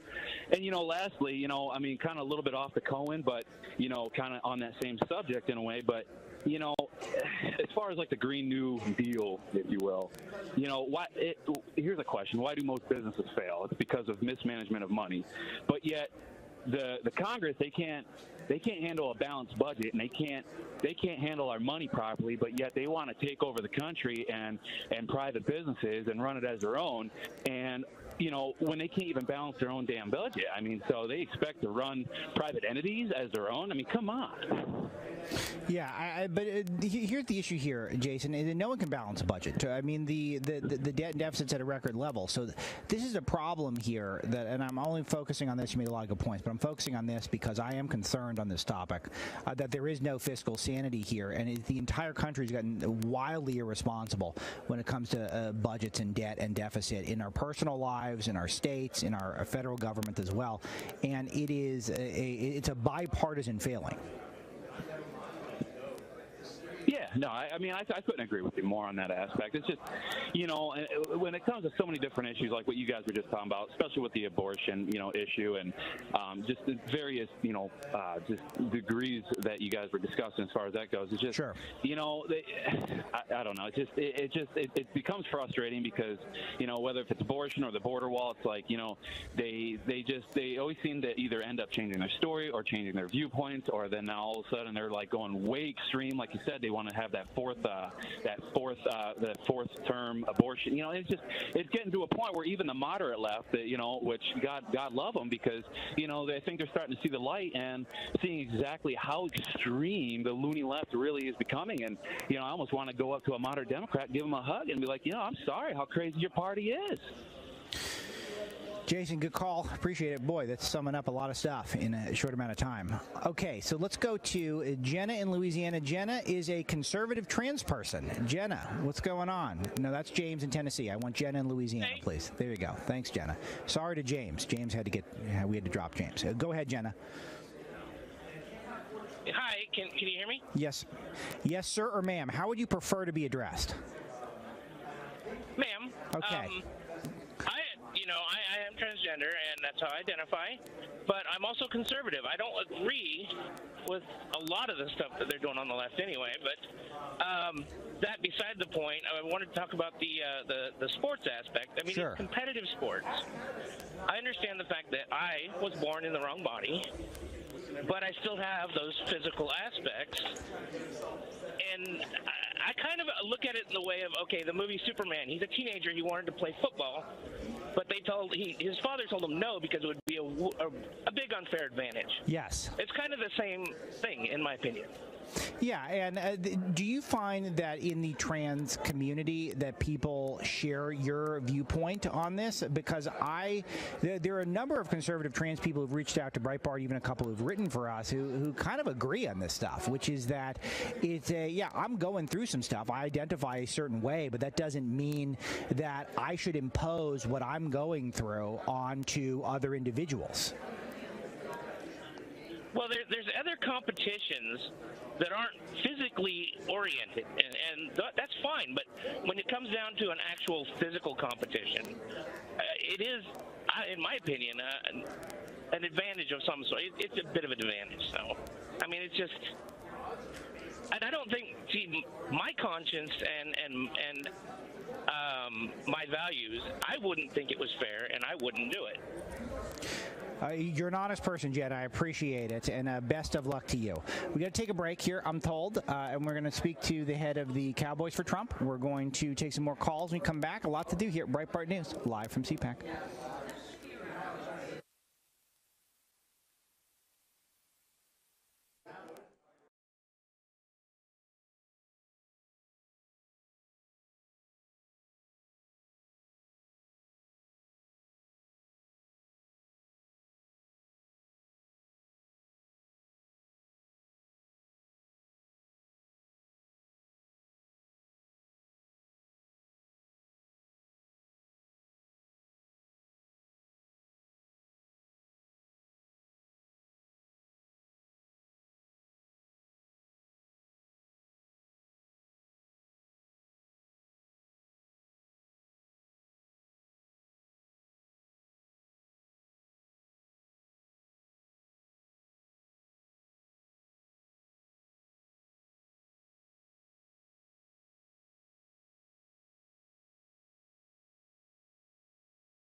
Walk toward the fire.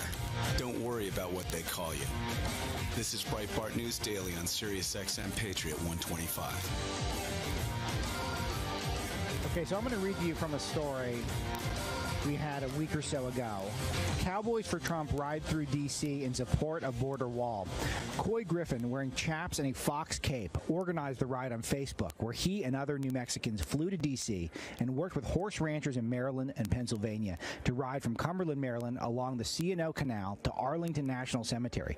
Griffin, who is a county commissioner, said his family has been directly affected by the endless surge of immigrants coming across the border, eventually selling land that had been in the family for generations. Griffin led the ride carrying a New Mexico flag, flanked by John Fox, who held an American flag, and shared his reason for joining the group. And we have videos of that at Breitbart News. This was a wildly popular story, so popular that the Cowboys for Trump ended up going to the White House, and with me to talk about it, live from CPAC, Coy Griffin. Great to have you on, sir. Alex, thank you, sir. It's great to be on. I appreciate the opportunity. And I promised the first question would be, that coat is absolutely fantastic. I'm not a trapper yet, though I'm thinking about becoming a trapper. How do you get one of those things? You know, the skin, the fur that's on this coat, I mentioned I trapped all this hides myself. And wow. To be honest with you, whenever I was coming out here, I tried to shuck this jacket because I was going to go buy me a different, nicer jacket that wasn't like, well, I shouldn't say nicer, but wasn't so over the top. Yeah. I went to Shepler's, it was closed. I went to Cavender's, it had moved across town, and it was like every time I tried to buy a different jacket, the Lord would just go, no, you got to wear the you got to rock shoulder. Yeah. This bad boy is something special. It's even got the beading on it. It's got the fringing. If you guys can't see it, then you're missing out. We're streaming live on our Facebook page today and on the front page at Breitbart.com. Talk to us about Cowboys for Trump and your background, what you guys are doing, and all the great publicity you've got recently. Sure. I tell you what, Alex, the most special part of Cowboys for Trump is its grassroots as grassroots gets, buddy. It's I mean, it all just kind of came to fruition from an idea. That idea was expressed on a Facebook page. I created a GoFundMe account to try to generate a little bit of support in order to pay for our expenses coming out. I made a shout out. I got 12 guys to respond that are awesome. They're diverse. They're plumbers, well drillers, landscaper, repo guy. You know, I mean, they're all Cowboys at heart. And so we flew out to D.C. It took a complete step of faith. Like you mentioned, we started the ride on the 15th. Whenever the president was faced with that tough decision, that we knew he was going to come back under the gun on February 15th, as far as our borders are concerned. So we just wanted to go out simply and solely as a sign of support for our president and let the president know that we had his back and that we supported him. So we began this ride on the 15th, like you mentioned, and Breitbart covered. It finished in Washington, D.C. on the 22nd. Wonderful parade through town. D.C. Metro and Park Police were awesome. They shut all the intersections down, which allowed us to ride around. We were on cloud 9 when we got there. Like you mentioned, we brought the president a cowboy hat that one of our Cowboys that rides with us, our original 13, that he made. We weren't able to get the hat to the president. There was a lot of middlemen that were wanting the hat to the president, as you can imagine, and we said no. That's how this town works. If I'm the guy who brings the president. Yeah, if we get the president the cowboy hat, Ramey Harper, who made that hat, is going to hand the president that hat, and Ramey's 100% Cowboy. So we.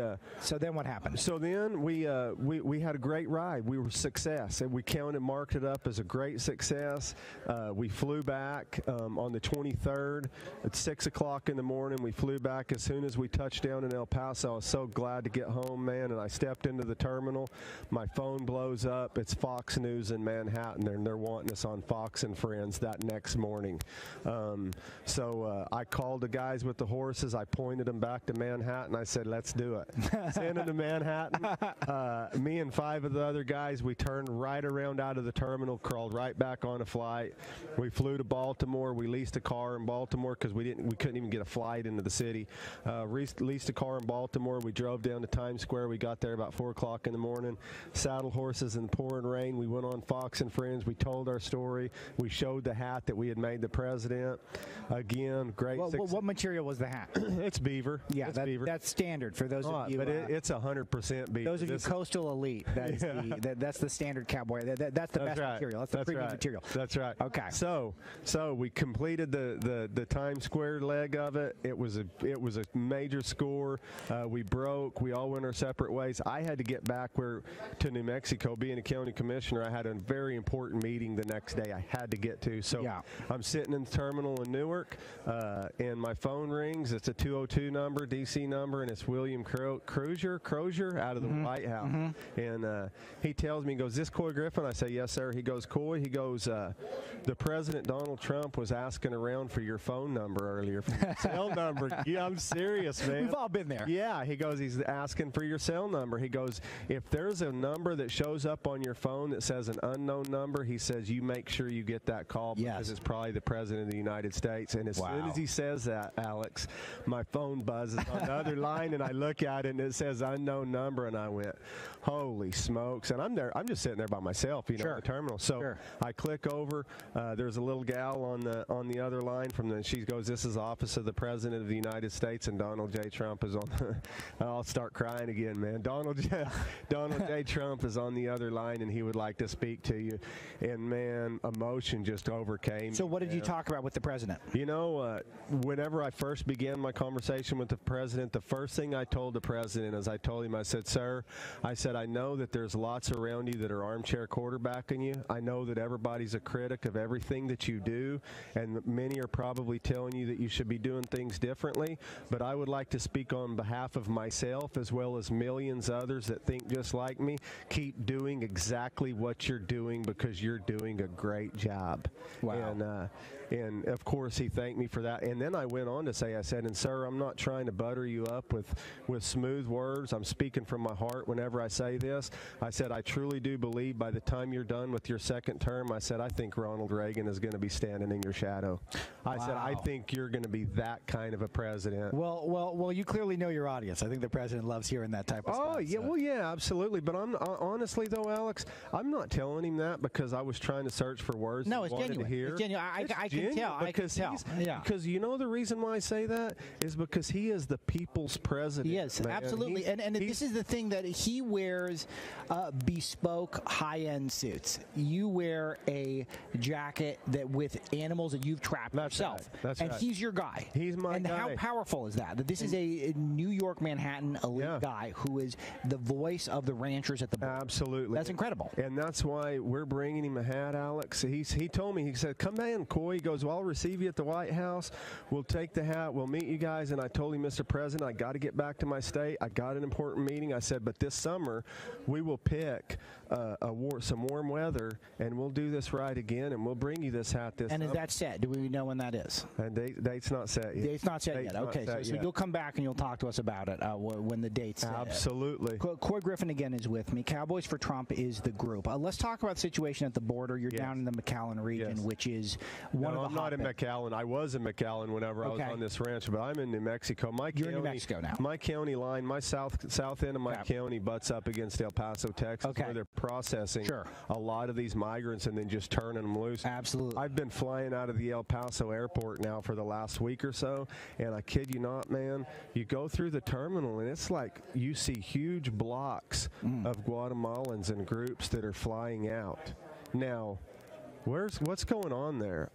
If they're walking up and they're coming out of the third world and they're poverty-stricken, who's buying their flight tickets and where are they going is what I would like to know, because there's something going on. Another thing I noticed in the El Paso airport recently is lots of younger kids, like 14, 16, 18, 17-year-old kids, being chaperoned by 2 adults, and there's groups of 20 of them, and they're going and getting on airplanes. What's going on? Where are all these refugee or asylum seekers, if you want to call them asylum seekers, which you and I both know that asylum isn't wanting a better job and a more secure place to live. No, these are economic migrants for the most part. There's not to say there isn't an asylum seeker among them, but these are economic migrants. These are people coming in, they want the jobs, they want to send money back home. Yeah, asylum is fleeing persecution where you're going to die because of your religious or political affiliation. Or be unfairly imprisoned, something like that. That's not what this is. No. But the security the problem on our southern border is a growing and a changing problem. You know, my aunt and uncle, as you mentioned earlier, my family who's directly affected, my uncle's family owned a ranch right on the southern border for 4 generations. And for those 4 generations, they always had the illegals coming across. But the illegals that they had coming across in years past were migrant workers. They were adults. They were guys that were wanting to come work in the fields, or, you know, wanting to labor. And with this kind of economy of illegals coming across, you know, typically they probably had decent hygiene, you know, and they were fairly healthy to come up to work. Sure.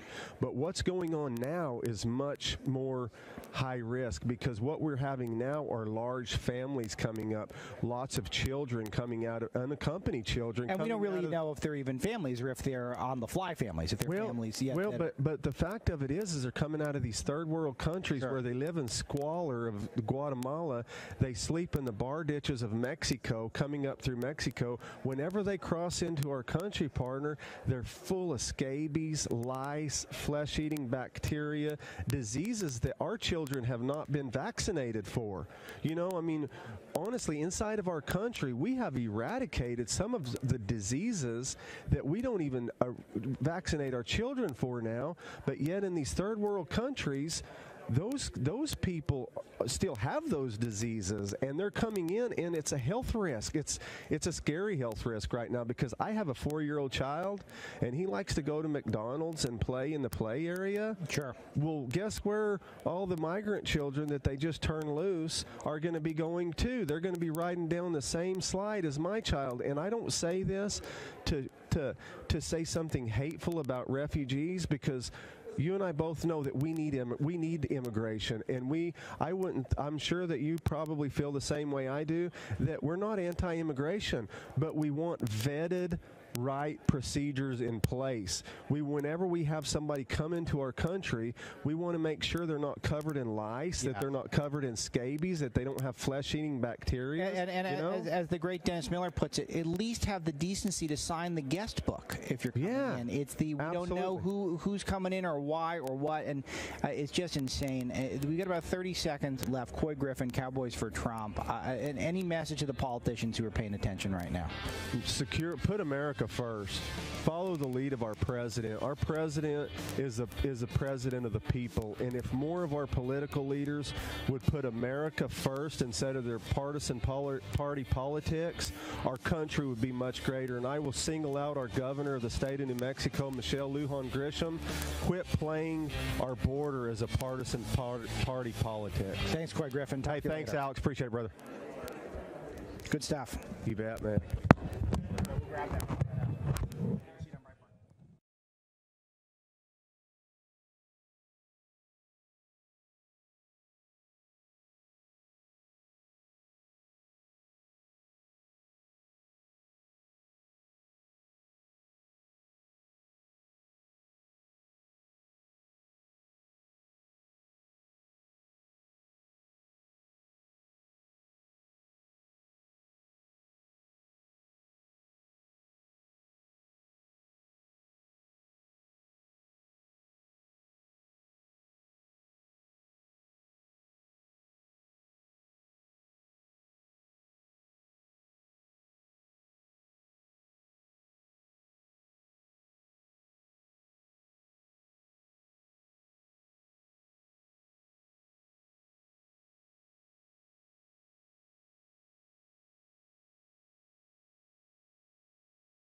2019. Breitbart News is live, streaming on our Facebook page. Hello, everyone, as well as on the front page of Breitbart.com. I'm Alexander Marlow, editor-in-chief of Breitbart.com, Breitbart News Network, first employee of Breitbart.com. This is the Dr. Gorka slot that he took over from Ambassador Bolton. It once was the Ambassador Bolton slot. Now it is the Gorka slot.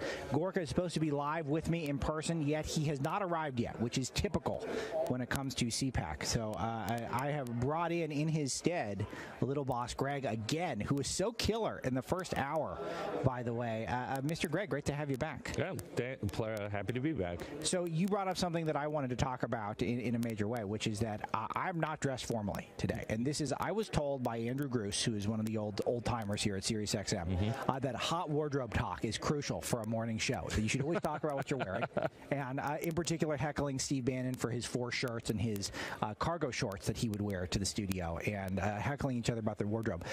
We had a rule at Breitbart for many years that you had to wear a button-up shirt and a jacket, but no tie. It was specifically that. So because that was what the Silicon Valley cool guys wore. Okay. So Peter Schweitzer still keeps up with it. If you see him on TV, he'll never have a tie, but he'll always have a jacket.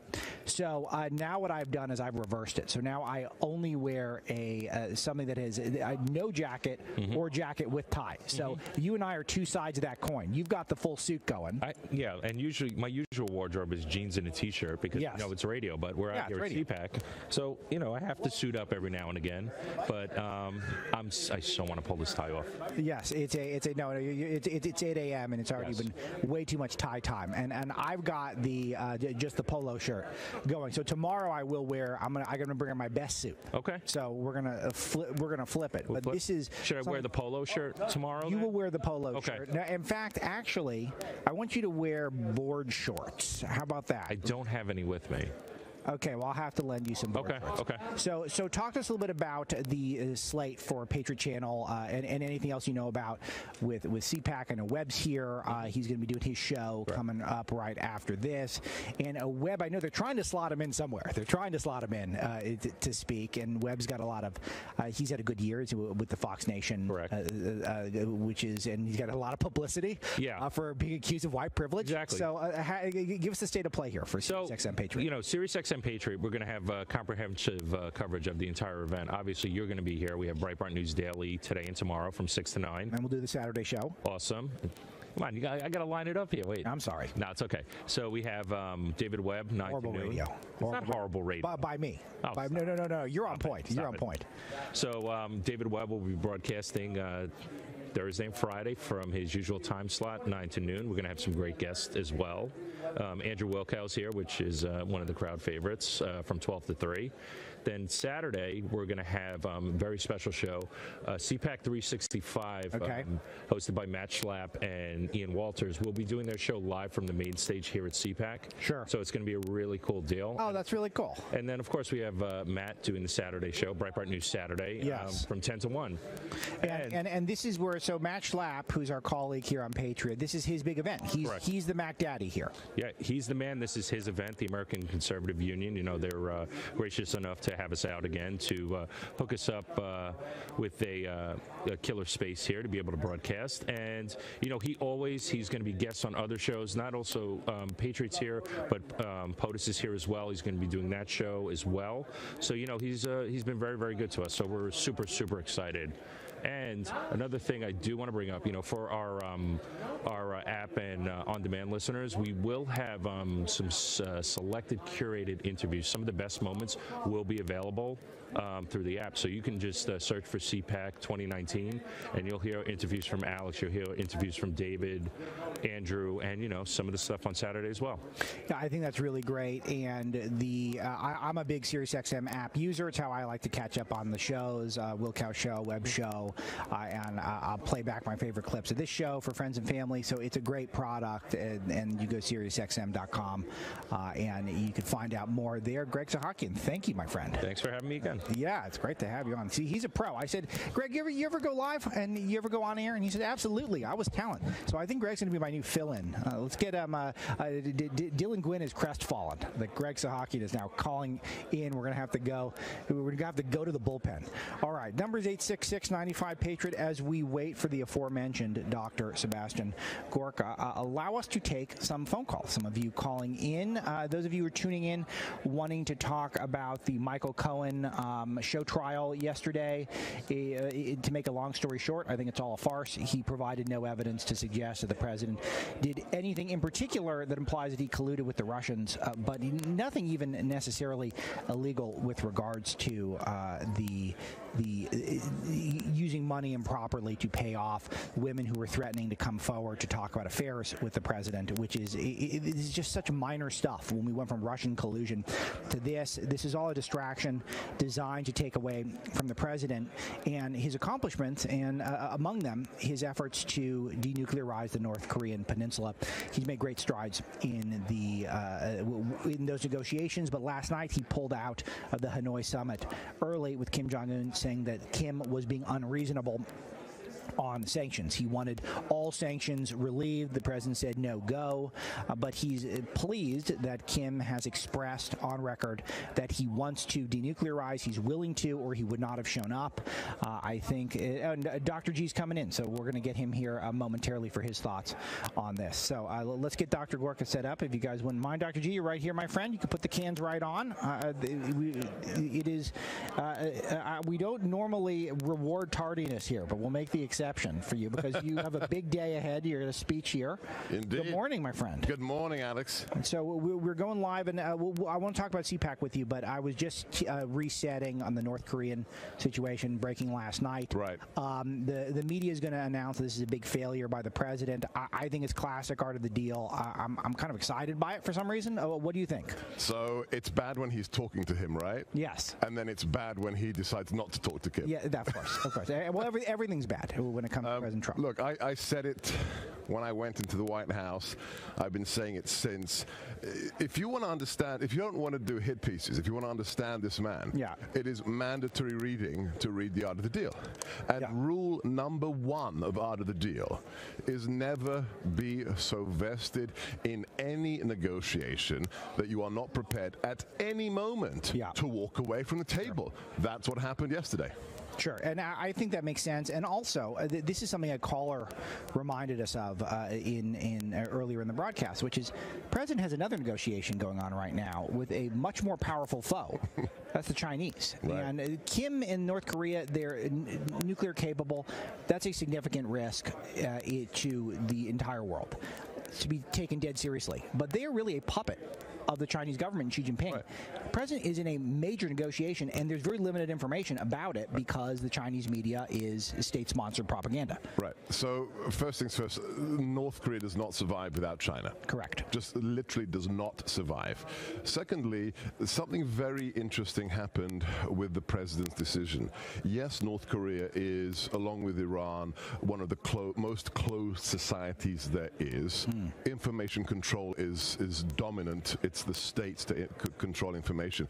But despite that, there is no way that Kim comes back from Hanoi without the North Korean people knowing he failed. Yeah. Because they know the great leader went somewhere on a train. He wasn't going on holiday to Vietnam. So he is now under massive pressure. And also, I think your point is the broader one. China is a much more important negotiation. Longer term. I mean, he has to denuclearize North Korean peninsula. Right. This will be a signature accomplishment. It'll be a legendary accomplishment. Right. But the existential threat to the United States. There's only one. There's only one. And it's China. Two, maybe, the Silicon Valley. Technically. International. We got international. Yes, only one. Right. A complete agreement with that. And so let's pivot back to CPAC, which is we went through some of the lineup with Amanda House. I've got some issues with it, and not enough on immigration, in my opinion, but a ton of China. And this is very heartening that this issue has been mainstreamed. Right. This was a fringe issue that we talked about at Breitbart, that the growing threat, both economically, militarily, the hegemonic hegemonic nature of the Chinese Communist regime. Right. They're trying to be influential at every corner of the globe right now. This president understood this uniquely in the campaign trail. It wouldn't be on the agenda without the president. That's absolutely correct. End of story. And this is a big deal. It's a credit to CPAC. It's a credit to the president. It's a credit to Breitbart. It's a credit to you. But I have to say one more thing that nobody talks about. Sure. The NSC team. There's one part of the NSC that's been there for the last 2 years that hasn't shifted. The guy that runs Asia policy, a former Marine, he is very close to the president. Yeah. He is superb, and it's a credit to the Asia Directorate of the NSC. Yes. So let's talk about what, in particular, you would like to see as a former advisor to the president on national security issues and someone who understands the existential threat of China. What topics, what angles do you want to see this week from CPAC informing a broader audience about China? So I'll be on a smaller panel on China this afternoon. I think what we have to look, the president will take care of the trade thing. China is bleeding. They're in trouble. Their stock market is crashing. Yeah. So the president's going to take, he's going to do the heavy lifting on that. What we haven't discussed adequately, and I must, tip my hat to Adam Credo. He wrote a piece yesterday. Sure. It's the information war. He's a free beacon. I want to give that. He's a great reporter. He's written a great piece, the first of its kind really in the mainstream media, or at least it's not a specialist publication, on the Confucius Institutes. These state-funded institutes in America that are flooding us with anti-Judeo-Christian propaganda, doing influence operations in the United States. The war with China isn't just about militarization of the Pacific region. It's not just about trade wars. It's about propaganda. It's about influence operations. We have to take this deadly seriously. And so this is one where this year, this will be conspiracy theories. This is the China's not really doing this. Who would want to influence American impressionable young people? I mean, that's an insane idea. Hegemonic China. Why would they want to do that? And then 2 or 3 years from now, it's going to be, those guys on the right were correct for warning about this. Right. So how do we guard against that? Do we just firm? Is it as simple as that? First things first. The best disinfectant is sunlight. Yeah. You've got to shine light on it. What are these people doing? It's like what kind of monies the Saudi Arabia is spending at Georgetown. Yeah. We have to have awareness. Yeah. And that's why articles like Adam's are so important, that we have to say, okay, what is a communist nation doing funding cultural institutions in America? What are they selling? They're not selling free markets. They're not selling democracy. Yeah. They're selling Chinese propaganda. They're buying experts. They're buying influence. They're buying, supplemental inserts to important newspapers like the Washington Post. The first thing first, we have to get the word out that China is active and they are spending huge amounts of money to influence the elites in America. Dr. Sebastian Gorka is my guest. He's the host of America First Radio with Dr. Sebastian Gorka, which you can hear on the Salem stations, 3 p.m. Do I have that correct? 3 to 6. 3 to 6 Eastern Time, and it's on many stations, and he also streams it online. I have to say, and we had an hour with you. It's up on YouTube. It's up on Breitbart. Long-form interview with Alex. Long-form interview, which is rare. I've not done a long-form interview. It dawned on me after we posted it in a long time, and I speak a lot on this show, but I don't answer questions. It was not a grilling, just a spoiler alert. It was a very friendly hour. It was fun. But I say, Dr. G, part of the fun of CPAC is you see people who are part of the conservative movement base, and I was approached by someone yesterday saying specifically how much they loved that interview. They heard the whole thing. So it really have to come back. Yeah, I would love to. It was a treat, and I thought it was great to talk about, because Dr. G is very deferential and referential to Andrew Breitbart, who passed away. It'll be 7 years tomorrow. Wow. Unbelievable. Wow. And his legacy seems to grow. It does. I think you're right. It seems the tentacles. Just the phrase that politics is downstream from culture. That's now carved in stone. Yeah. For the conservative movement. And why? Because Andrew popularized it. That's right. And we understand politics far better today because of the work he did. Yeah, we certainly do. And I think a lot of the ideas that he originated with him, fighting back, in the fighting on the cultural level. To fight. This is the important thing. Yeah. just making a stand, taking a stand. Sure. I think that's the greatest thing we owe to Andrew. Sure, and having fun. And having fun. The left became very joyless since Andrew, and the right started to have more fun. The president has a lot of fun. I have to make a connection. I was going to say that. Please.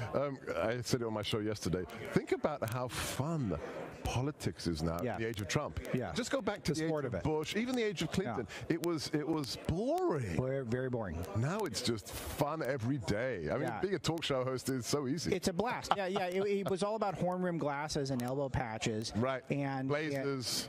That's it. And then now it's a rock concert. And this is what you see this at CPAC. You see how the population has evolved over the years. Sure. It was all, if there were any kids here, they were in brass button blazers with bow ties. Now everybody's here. That is right. Everyone. That is exactly right. It used to be little mini George Wills running around. We just interviewed Cowboys for Trump. He's literally wearing a jacket. The Coy Griffin. He's literally wearing a jacket with pelts of animals he trapped himself. That is excellent. It's fantastic. Excellent. It's fantastic. And by the way, Dr. G looks absolutely striking, my friend. Like the three-piece suit. Well done. So we do a lot of hot wardrobe talk here. Dashes of Alexandria. Go to see Dashes of Alexandria. He'll make you a lovely suit. Wow, it's very cool. I'm gonna have to do that. That's in my neck of the woods now. Okay, so Dr. G, let's talk a little bit about the rest of the CPAC agenda.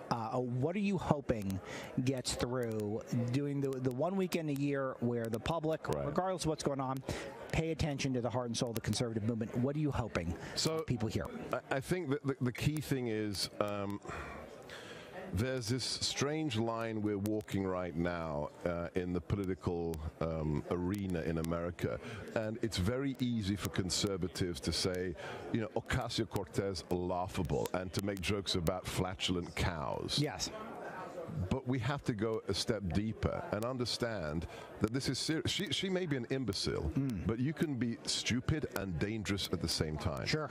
And if you look at the figures coming out of the Victims of Communism Memorial Foundation poll every year, they're increasing. It went from 42% last year to this year. 52% of millennials would like to live in a socialist or communist America. So we have more work to do than ever before. Yes, I think in a way, and the way I've described it, and we do need to ridicule, and we do need to mock. Yes, but we have to understand it's a threat. It's a real threat. But it raises the stakes. It means that if we do falter here, if we do lose at this particular moment, America will be unrecognizable if we're not extinct in 11 or 12 years. I mean, because do we have that long left? It's 11 now. It's 11 and down change. To 11. It's 11 and change. So we need to have. Can you get a counter? Can you do a counter at Breitbart with a countdown timer? We have one, my friend. Yes. We put it up from time to time. We think it kills the joke. Permanent. Yeah. Okay. But maybe we'll do it permanently.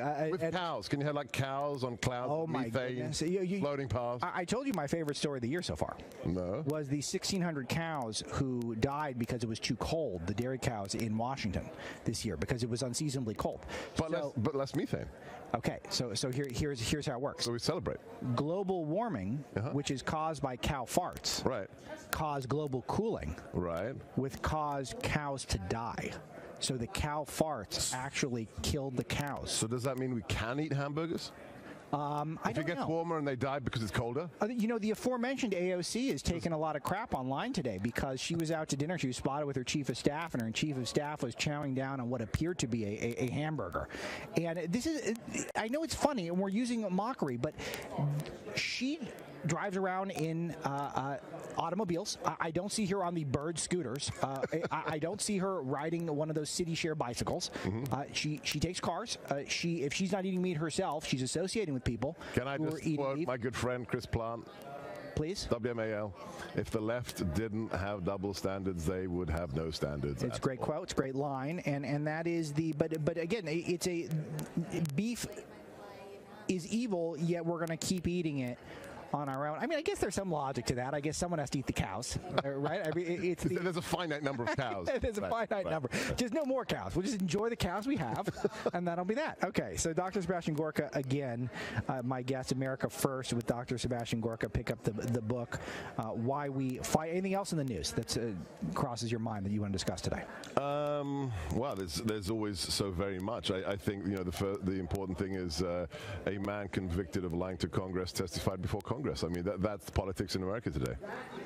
Yeah, I think so. And so let's talk about Cohen. Let's talk about the show trial. And how did we get from the Trump colluded with the Russian government to rig an election to Trump may have done something perhaps illegal in terms of paying off women who were going to come forward and have an affair with him, to Michael Cohen, who is a known liar who's been disbarred for fraud and got caught lying multiple times yesterday. Yes.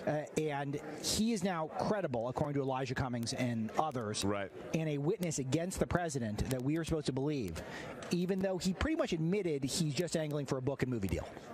And to get a lesser sentence. And to get a lesser sentence. These are the motivational aspects. Look, you know why it is. Because there's no there there. You know, as the president told me in May of 17 in the Oval, I was there for another reason. It was just the two of us. And then I think Jared might have just testified or given a press conference. Sure. So suddenly the president looked at me very seriously and he said, they will find nothing because there is nothing. Yeah. And I think now, after $30 million, the Democrats know there is nothing. So what do they do? They just pivot to some new garbage. Right. And the whole idea that this hush money, it's not illegal to give somebody money not to say something. Yeah. No, and it happens every day. And again, not flattering for the president. I wish the president was a faithful, upstanding citizen at every moment of his life. But that's not realistic. We can't expect our leaders to what's it got to do with MAGA?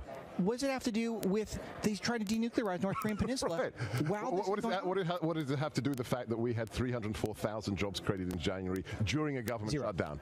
During a government shutdown. Dr. G, I think both of us have to run, but this is so. It's so glad to have. Too much fun. Yeah, it is fun, and that's why your voice is so important, because you have a good time, you bring the facts, but you have a great time too. And we're going to lose if we're just simply angry and bitter. Happy the left, warriors. That's right. That's what we need. They run on hatred. We run on love of republic. Dr. Sebastian Gorka, best of luck with your speeches here. Thank you, Alex. All right. Talk to you soon. Thanks. We'll be right back.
Breitbart.com. Charlie Kirk from Turning Point USA is supposed to slide in here any moment, but as is often the case with CPAC, people are not exactly on schedule, which should be par for the course for the week. But we're having fun, having a good time, and the phone lines are still loaded with interesting callers. So let's speak to some of you. In the meantime, Cole in Pennsylvania, are you still on with me, my friend? Line 4.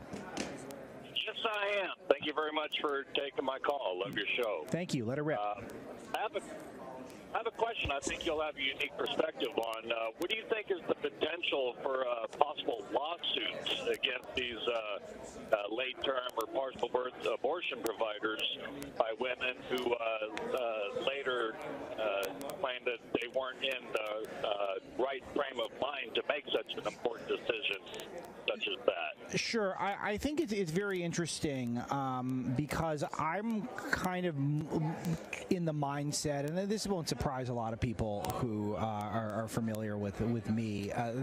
I'm of the mindset that we do kind of got to throw everything at some of these issues at this point.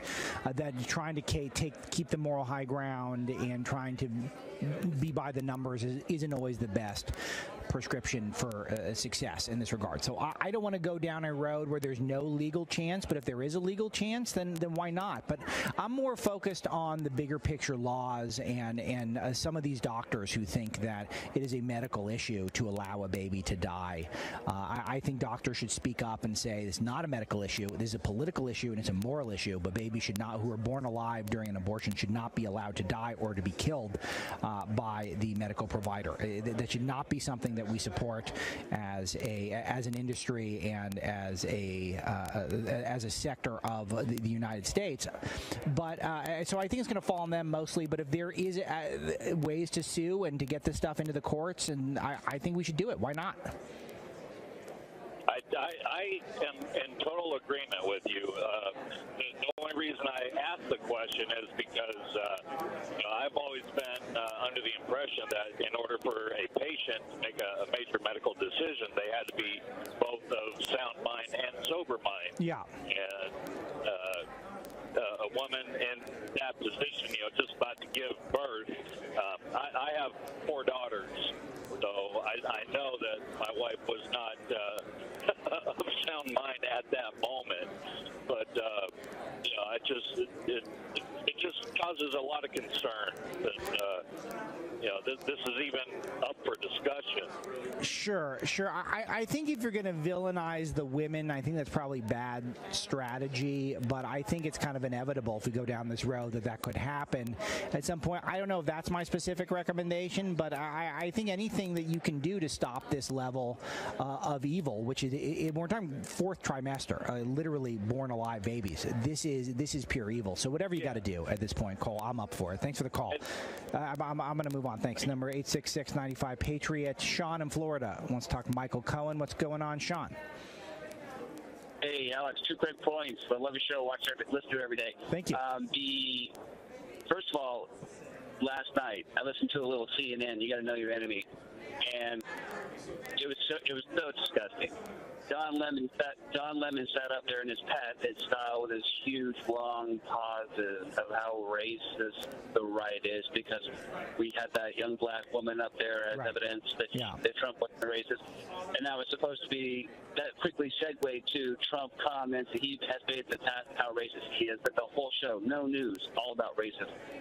Yeah, well, that's John Lemon's shtick, and it's one of these things where the Breitbart gets called racist all the time, yet the New York Times Magazine wrote that our newsroom is more diverse than most other newsrooms, and that we have a record of promoting minority women, and that's not going to stop people. And if I cite this, then it looks defensive. It looks like I'm apologizing for something. So you can't win. If you get called a racist and you defend yourself, you look bad. If you get called a racist and you don't defend yourself, you look bad. And in the meantime, the left isn't making a single argument. They're just pointing and smearing. That's all they did yesterday with the Michael Cohen thing.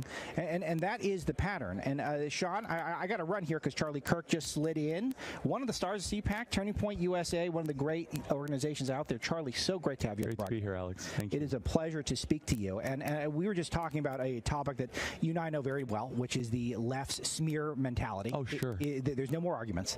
You're the most influential conservative on Twitter, and the reason why I think is because you provide arguments. Thank you. You make arguments. These are things you have to contend with if you're on the left. The left does what we saw yesterday with Michael Cohen, which is you smear the president. And should someone like Mark Meadows dare to bring a black Trump administration official to testify on behalf of the president not being a racist, that is a racist act in and of itself. So we can't win. Can't win. And I like to say this has not been anything new. Andrew Breitbart exposed this in the new digital era, right around 2008, 2009, where the left just used the same mob mentality that they used in the 60s and 70s, and the 30s and 40s, and they brought it digitally and they brought it online. And what we've tried to do, and the kind of the lesson I learned from Andrew, is these public forums. Allegedly public forums. Allegedly. I have to qualify that. Google or Twitter or Facebook. If used properly, you can put forth arguments, put them on defense. And we have an incredible amount of intellectual ammunition on our side. Breitbart is providing it every single day that makes compelling arguments. Thank you. And the American people are looking for that sort of content. And they're looking to be able to engage with it regularly and daily. And so I appreciate the compliment very much so. And the president does this very well. Yes, very well. And he stays so disciplined and on message. I think the biggest issue in America is immigration, and without this president, we would not even be talking about it. That's a good point. It's a great point. He stayed so disciplined on it. He did not waver, and he really stayed in a way that said, here's the issue, and here's a solution to it. So going back to kind of the philosophical roots of why the left is a mob, they don't think as individuals. They inherently think as a collective. And this is not frontier, philosophy on my part. Ann Coulter wrote about this in her book Demonic, where the left will lose they will sacrifice their individuality on behalf of what's good for the collective. That is correct, and that's how they can mobilize behind such horrible ideas, because you see that Green New Deal, they're all behind it. Of course, because conservatives hate it. Because conservatives hate it. Fourth trimester abortion, which is baby killing. Yes. We're behind it. All of a sudden, the collective moves. They move as a blob, and we move as rugged individualists. So sometimes it's hard to coalesce. Sure. But there's more integrity in that. There's way more integrity. The positives of Donald Trump is maybe sometimes a little bit of cohesion's not bad. Sure. And that's the argument for conservative populism, is that, okay, if we're 53 million individuals, it's really hard to get something done and have excitement and a cohesive message or brand. And quite honestly, that lends power to the elites when you don't have that sort of grassroots accountability via populism, which I think Trump has done super well. And that's why I love the rallies and why he stays in touch with the everyday folks, where the Republican Party the last 30 years, minus Reagan really was the last one that did this, was a party that catered to a cluster of a couple thousand elites centralized in the West Coast and the East Coast. And now the Republican Party owns the American middle class. It does, and the working class. That's right. And this is the Democrats are the party of the super elite, and the folks that sort of the lower, the permanently poor. Yeah, the permanently poor, who I think if they were armed with the arguments that you're trying your best to arm them with, and we're trying our best, I think there'd be a lot of conversion too. But without the institutions are so overwhelmingly left, and which is why you focused, as we focus in media at Breitbart, you're focusing on the campuses. That's right. Talk to us about why this president, other than perhaps Ronald Reagan, but I feel like the guys who've really resonated with young people over the last few decades on the right, Reagan, Ron Paul, which kind of surprises some people, but it's true, and the president, that's it for the politicians reaching young people on the conservative side. Right. Yeah. So why is he so good to your crowd, Charlie? Authenticity. And the inability to be bought by special interests, and saying what he believes without any sort of degree of compromising. Far too often our generation is rightfully so just disgusted with the amount of pandering the ruling class does to the wealthy elite. And there seems to be this inside-out relationship between big business and big government. That's right. And the left, they get half of that argument somewhat right, where they critique how big business is able to benefit. But then their solution is to grow government bigger. Yes, right. Some of the Republican Party, more the moderate wing, they get some of the argument right when they critique big government and bureaucracies, but they want to do nothing to go after maybe big tech. Yes, I love this point, and this is one that is so important, and I don't mean to change gears too abruptly, Charlie, but it's so crucial here. And this is one where the big tech cronyism has finally gone mainstream this year at CPAC, and this is one that we've been hammering. And that shows the influence of Breitbart. Thank you. Because now it's into the ether and of what some would say is the CPAC mainstream. And I think CPAC some ways is a leading indicator, most ways is a lagging indicator, actually. Yeah. This has been brewing in the conservative movement for years. Okay, and we're going to talk to James O'Keefe later in the show about his latest expose on Facebook shadow banning. We know about the Twitter shadow banning. You've kind of skirted around this, so you're a great authority on this, because you personally, I think, have been able to navigate the treacherous waters of big tech. But this is for your business model, for my business model. This is a massive problem. Huge. There are these platforms controlled almost 100% by left-wing globalists who are looking to come up with excuses to shut us down. It's almost an oligarchy, is what it's become. It's exactly an oligarchy. And they have no transparency. There's no accountability structure. And I believe markets improve people's lives. I remain consistent. Absolutely. In that, in the premise of trade and so on and so forth. But with that being said, I look at big tech. They benefit a lot from government deals, many of them, including Google and Amazon, whether it be cloud server deals or government contracts.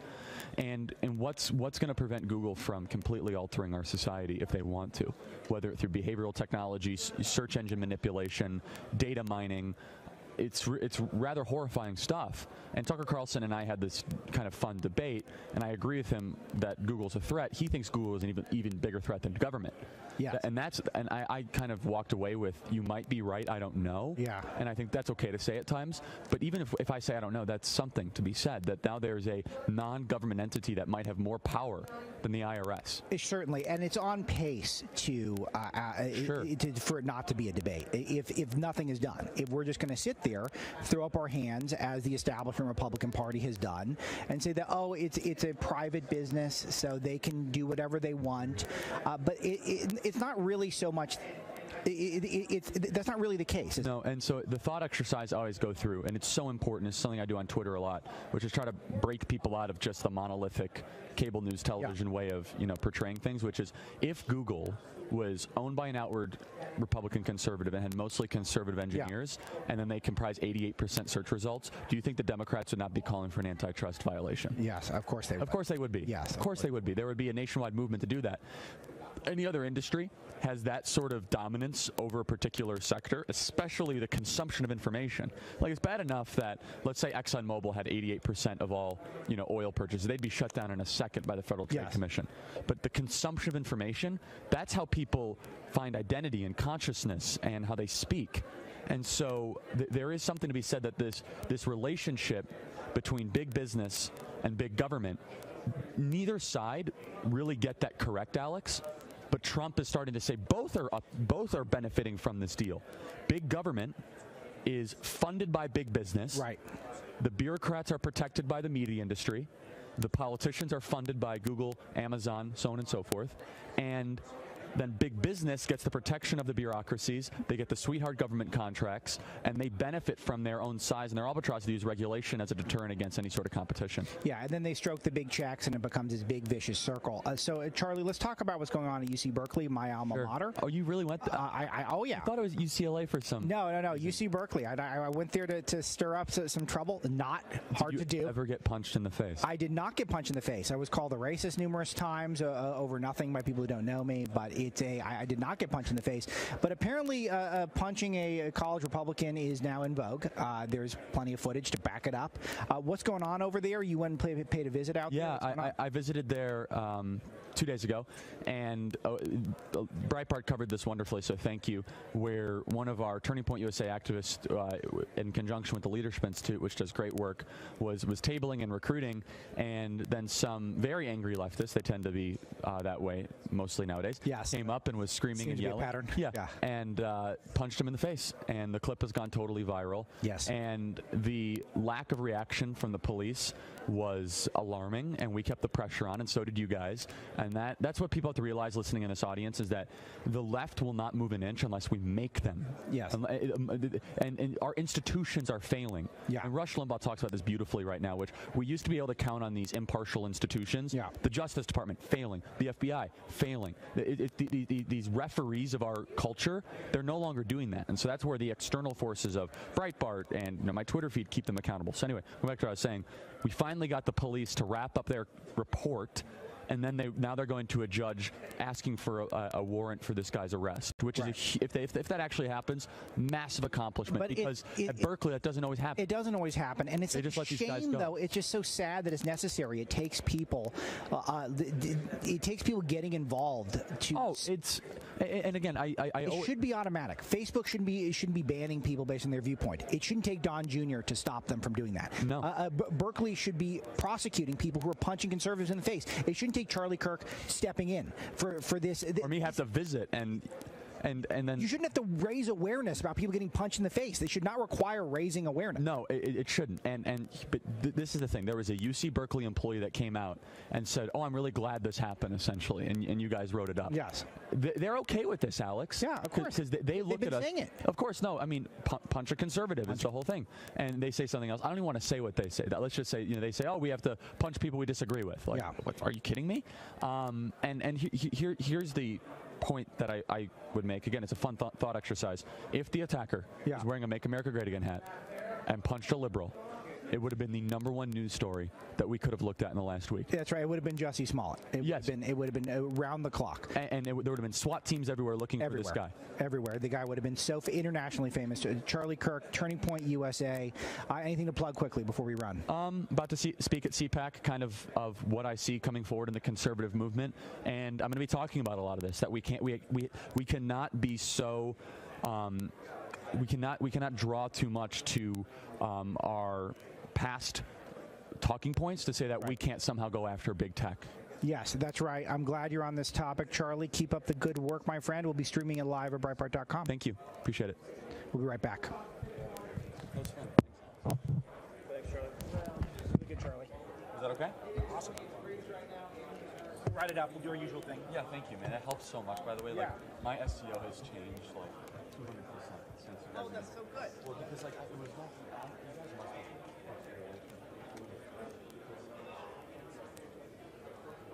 I think we're on.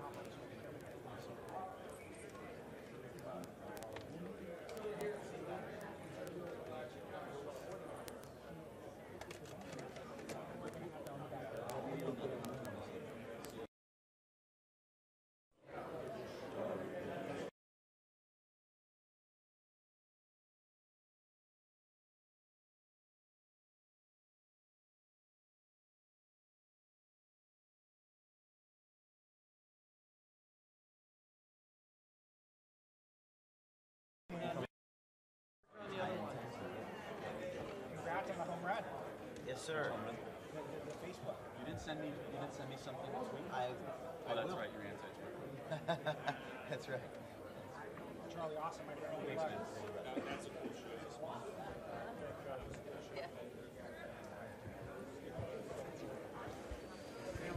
Yeah, it was clear. Thank you. It's good to meet you. Awesome. Thank you. I really appreciate that. Thank you.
Alex Marlow. Thanks a lot to Paul D'Amelio and Greg Evan, our producers. Little boss Greg Sahakian is here. Matt Purdy, a videographer. Amanda House doing a lot of coordination here with us. And I know there's more people I'm supposed to thank. I would love to get those names, Paul, if you could help me here in VX. They acknowledge the folks who made the show possible. Today, streaming live from CPAC at the Broadcast Row. No longer Radio Row, because so much multimedia going on down here at National Harbor, Maryland, right across the river from Washington, D.C. Final guest today, James O'Keefe, head of Project Veritas, and what a great day to have you in studio with us, James, because you had an absolute blockbuster today. Let's play this clip. We got a 30-second clip of the latest Project Veritas expose on Facebook. 5A, Mr. Paul. Deboosting is a method of suppressing distribution. This occurs because prompts such as share this video are disabled. Interactive notifications are also disabled. And the live feed boost is removed. Where did you see this appear? On whose pages? I would see it appear on several different conservative pages. I first noticed it with an account that I can't remember, but I remember once I started looking at it, I also saw it on Mike Cernovich's page, saw it on Steven Crowder's page, as well as the Daily Caller's page. It's so powerful, James. You exposed essentially shadow banning, which is what we know Twitter's been doing. You're wearing a super cool upside-down Twitter shirt with an X for the eye. I love that. And the signature Project Veritas leather jacket. We do a lot of wardrobe talk when we're live. Yes. But you basically did what we all figured this was happening. This is a nightmare for Facebook. It's all thanks to you. Well, Alex, this is confirming the suspicions, right? Yes, it is. What's interesting about the story is that the whistleblower says that the deboosting, also known as shadow banning for Twitter, the deboosting on live stream videos, you don't know that you're being deboosted. You don't know that your boost is being taken away and you're being downranked. That's what makes this so egregious. If you're being disabled, if your account is suspended, you know that and you can protest it. And there's actually a system in Facebook to police that. They have adults in the room and they usually put you back up as long as you didn't do something very egregious. But in this case, it's you don't know that it's happening to you, and that's what this insider says. Nobody knows that it's happening to you. And I've had a lot of people reach out to me in the last 24 hours saying, I'm worried this is happening to me. Yeah. So these are only some of the accounts that this insider saw on conservative. She did not see it on any liberal account. So Facebook has some splaining to do. They certainly do, and this fits a pattern. It fits a pattern of Breitbart was the #1 most influential, according to a Harvard study, the #1 most influential outlet in the 2016 election on Facebook and social media in general. And then, lo and behold, they changed the algorithm up. All of a sudden, CNN is boosted 30%. Breitbart is downgraded 25-30%. The president's personal page downgraded 40-45%. Crickets from the Republican conservative media. Conservative media not interested in touching this subject. There's a reason why. Why is that? Because they derive a lot of their advertising revenue from Facebook. I've had a number of people tell me, I'm not going to mention names, but they've said, well, it's a great story, but we have to be careful. Yeah. Because we generate our ad revenue. We don't want to upset the apple cart. We don't want to bite the hand that feeds us. So I have a unique model. I'm a nonprofit. I don't have advertisers. Sure. I'm a little unusual. I'm very independent. But a lot of people are afraid because most of these companies, people have to realize, CNN, New York Times, everyone, it's all about their partnership with Facebook. That's right. It's all about deriving that revenue. Well, that's why when they switched that algorithm, certain businesses just folded up shop instantly because it is a pure Facebook play. And I'll tell you, I still, despite the deranking or downgrading or changing of the algorithm, whatever you want to call it, Breitbart gets overwhelming the traffic from Facebook. It's a lot less than it would be if they just left the algorithm the way it was. If they hadn't intentionally rigged it in order to promote CNN and devalue Breitbart and the president, et cetera. Well, they don't. Alex, but it's still a lot of traffic. They don't admit they're doing this. I want Facebook to come out and just say, this is what we do. They're still lying. I mean, The Verge had an article yesterday, and it said, according to Facebook, and I had to tweet this guy and say, sometimes whistleblowers are more honest than corporate spokespeople. Sure. It's just the cognitive dissonance. They just won't admit what the whistleblower is. And this person lost their job for leaking these documents. Yes. Had to go on food stamps.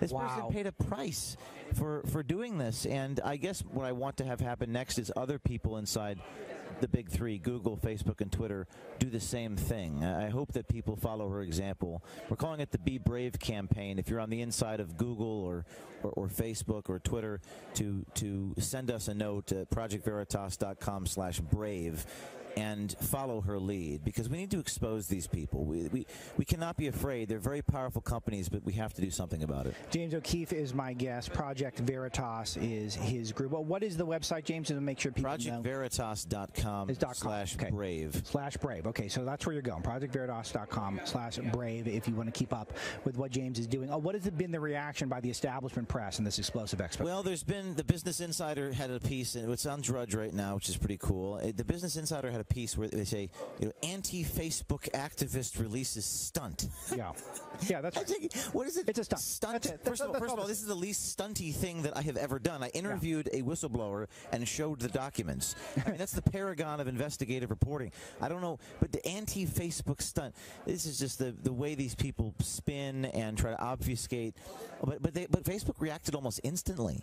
They said that they do, in fact, do this action deboost thing. Yes. But then they said, well, it's an innocuous reason if you make a fake API. So I asked Crowder, did you do what they're claiming? He said, absolutely not. Apparently Crowder is doing some legal actions right now. Sure, and Crowder isn't exactly the bomb thrower of the right. I mean, he's a comedian. He's pretty moderate as far as conservatives go. I mean, he's across the board conservative. I don't remember the last time Crowder did something super outrageous, and he's not a provocateur, really. No. He's a comedian who's on the right. I mean, is that really the guy that Facebook is going to make an example of? I think they're making an example of a lot of people for a lot of reasons. I just wish they'd admit it publicly. That's my only request. I did confront the engineers, that Danny Ben David and Seiji Yamamoto, who authored this troll report. Sure. They put a troll score on people's accounts. Words like mainstream, MSM, lulz, normie, these sort of, the right has appropriated these words, because liberals don't really use MSM. Right. And they assign you troll scores. They do all of this without you even knowing, Alex, on the Facebook's back-end content review tool. And I just want to bring transparency. People say Facebook's a private company. Well, you know what? I don't agree with that philosophy. I think I don't either. It's a public town square. It is. And you can't even speak unless you have these platforms. Yes, right. They are a publisher. They're functioning like a publisher. It's not a private company. It is all manipulated by hand. You prove that. We all knew that was the case. Now we've got the evidence. James, 30 seconds. What do you want to be done about it? I want people to come out and leak more and wear hidden cameras and expose these organizations. ProjectVeritas.com/brave. If you see something, film something, contact me there. Thanks to Connor and Shane and all the folks who helped us here from Broadcast Row here in Washington, D.C., or in the Washington, D.C. area, CPAC 2019. James O'Keefe, my friend. Excellent, excellent, excellent. As always, thanks a lot, guys. We're back tomorrow. Keep it here at Breitbart.com on our Facebook page for these videos. We'll be streaming the CPAC main stage as well. Web comes up. Be sliding into this seat in just a moment. Thanks for listening. Thanks again. Yeah,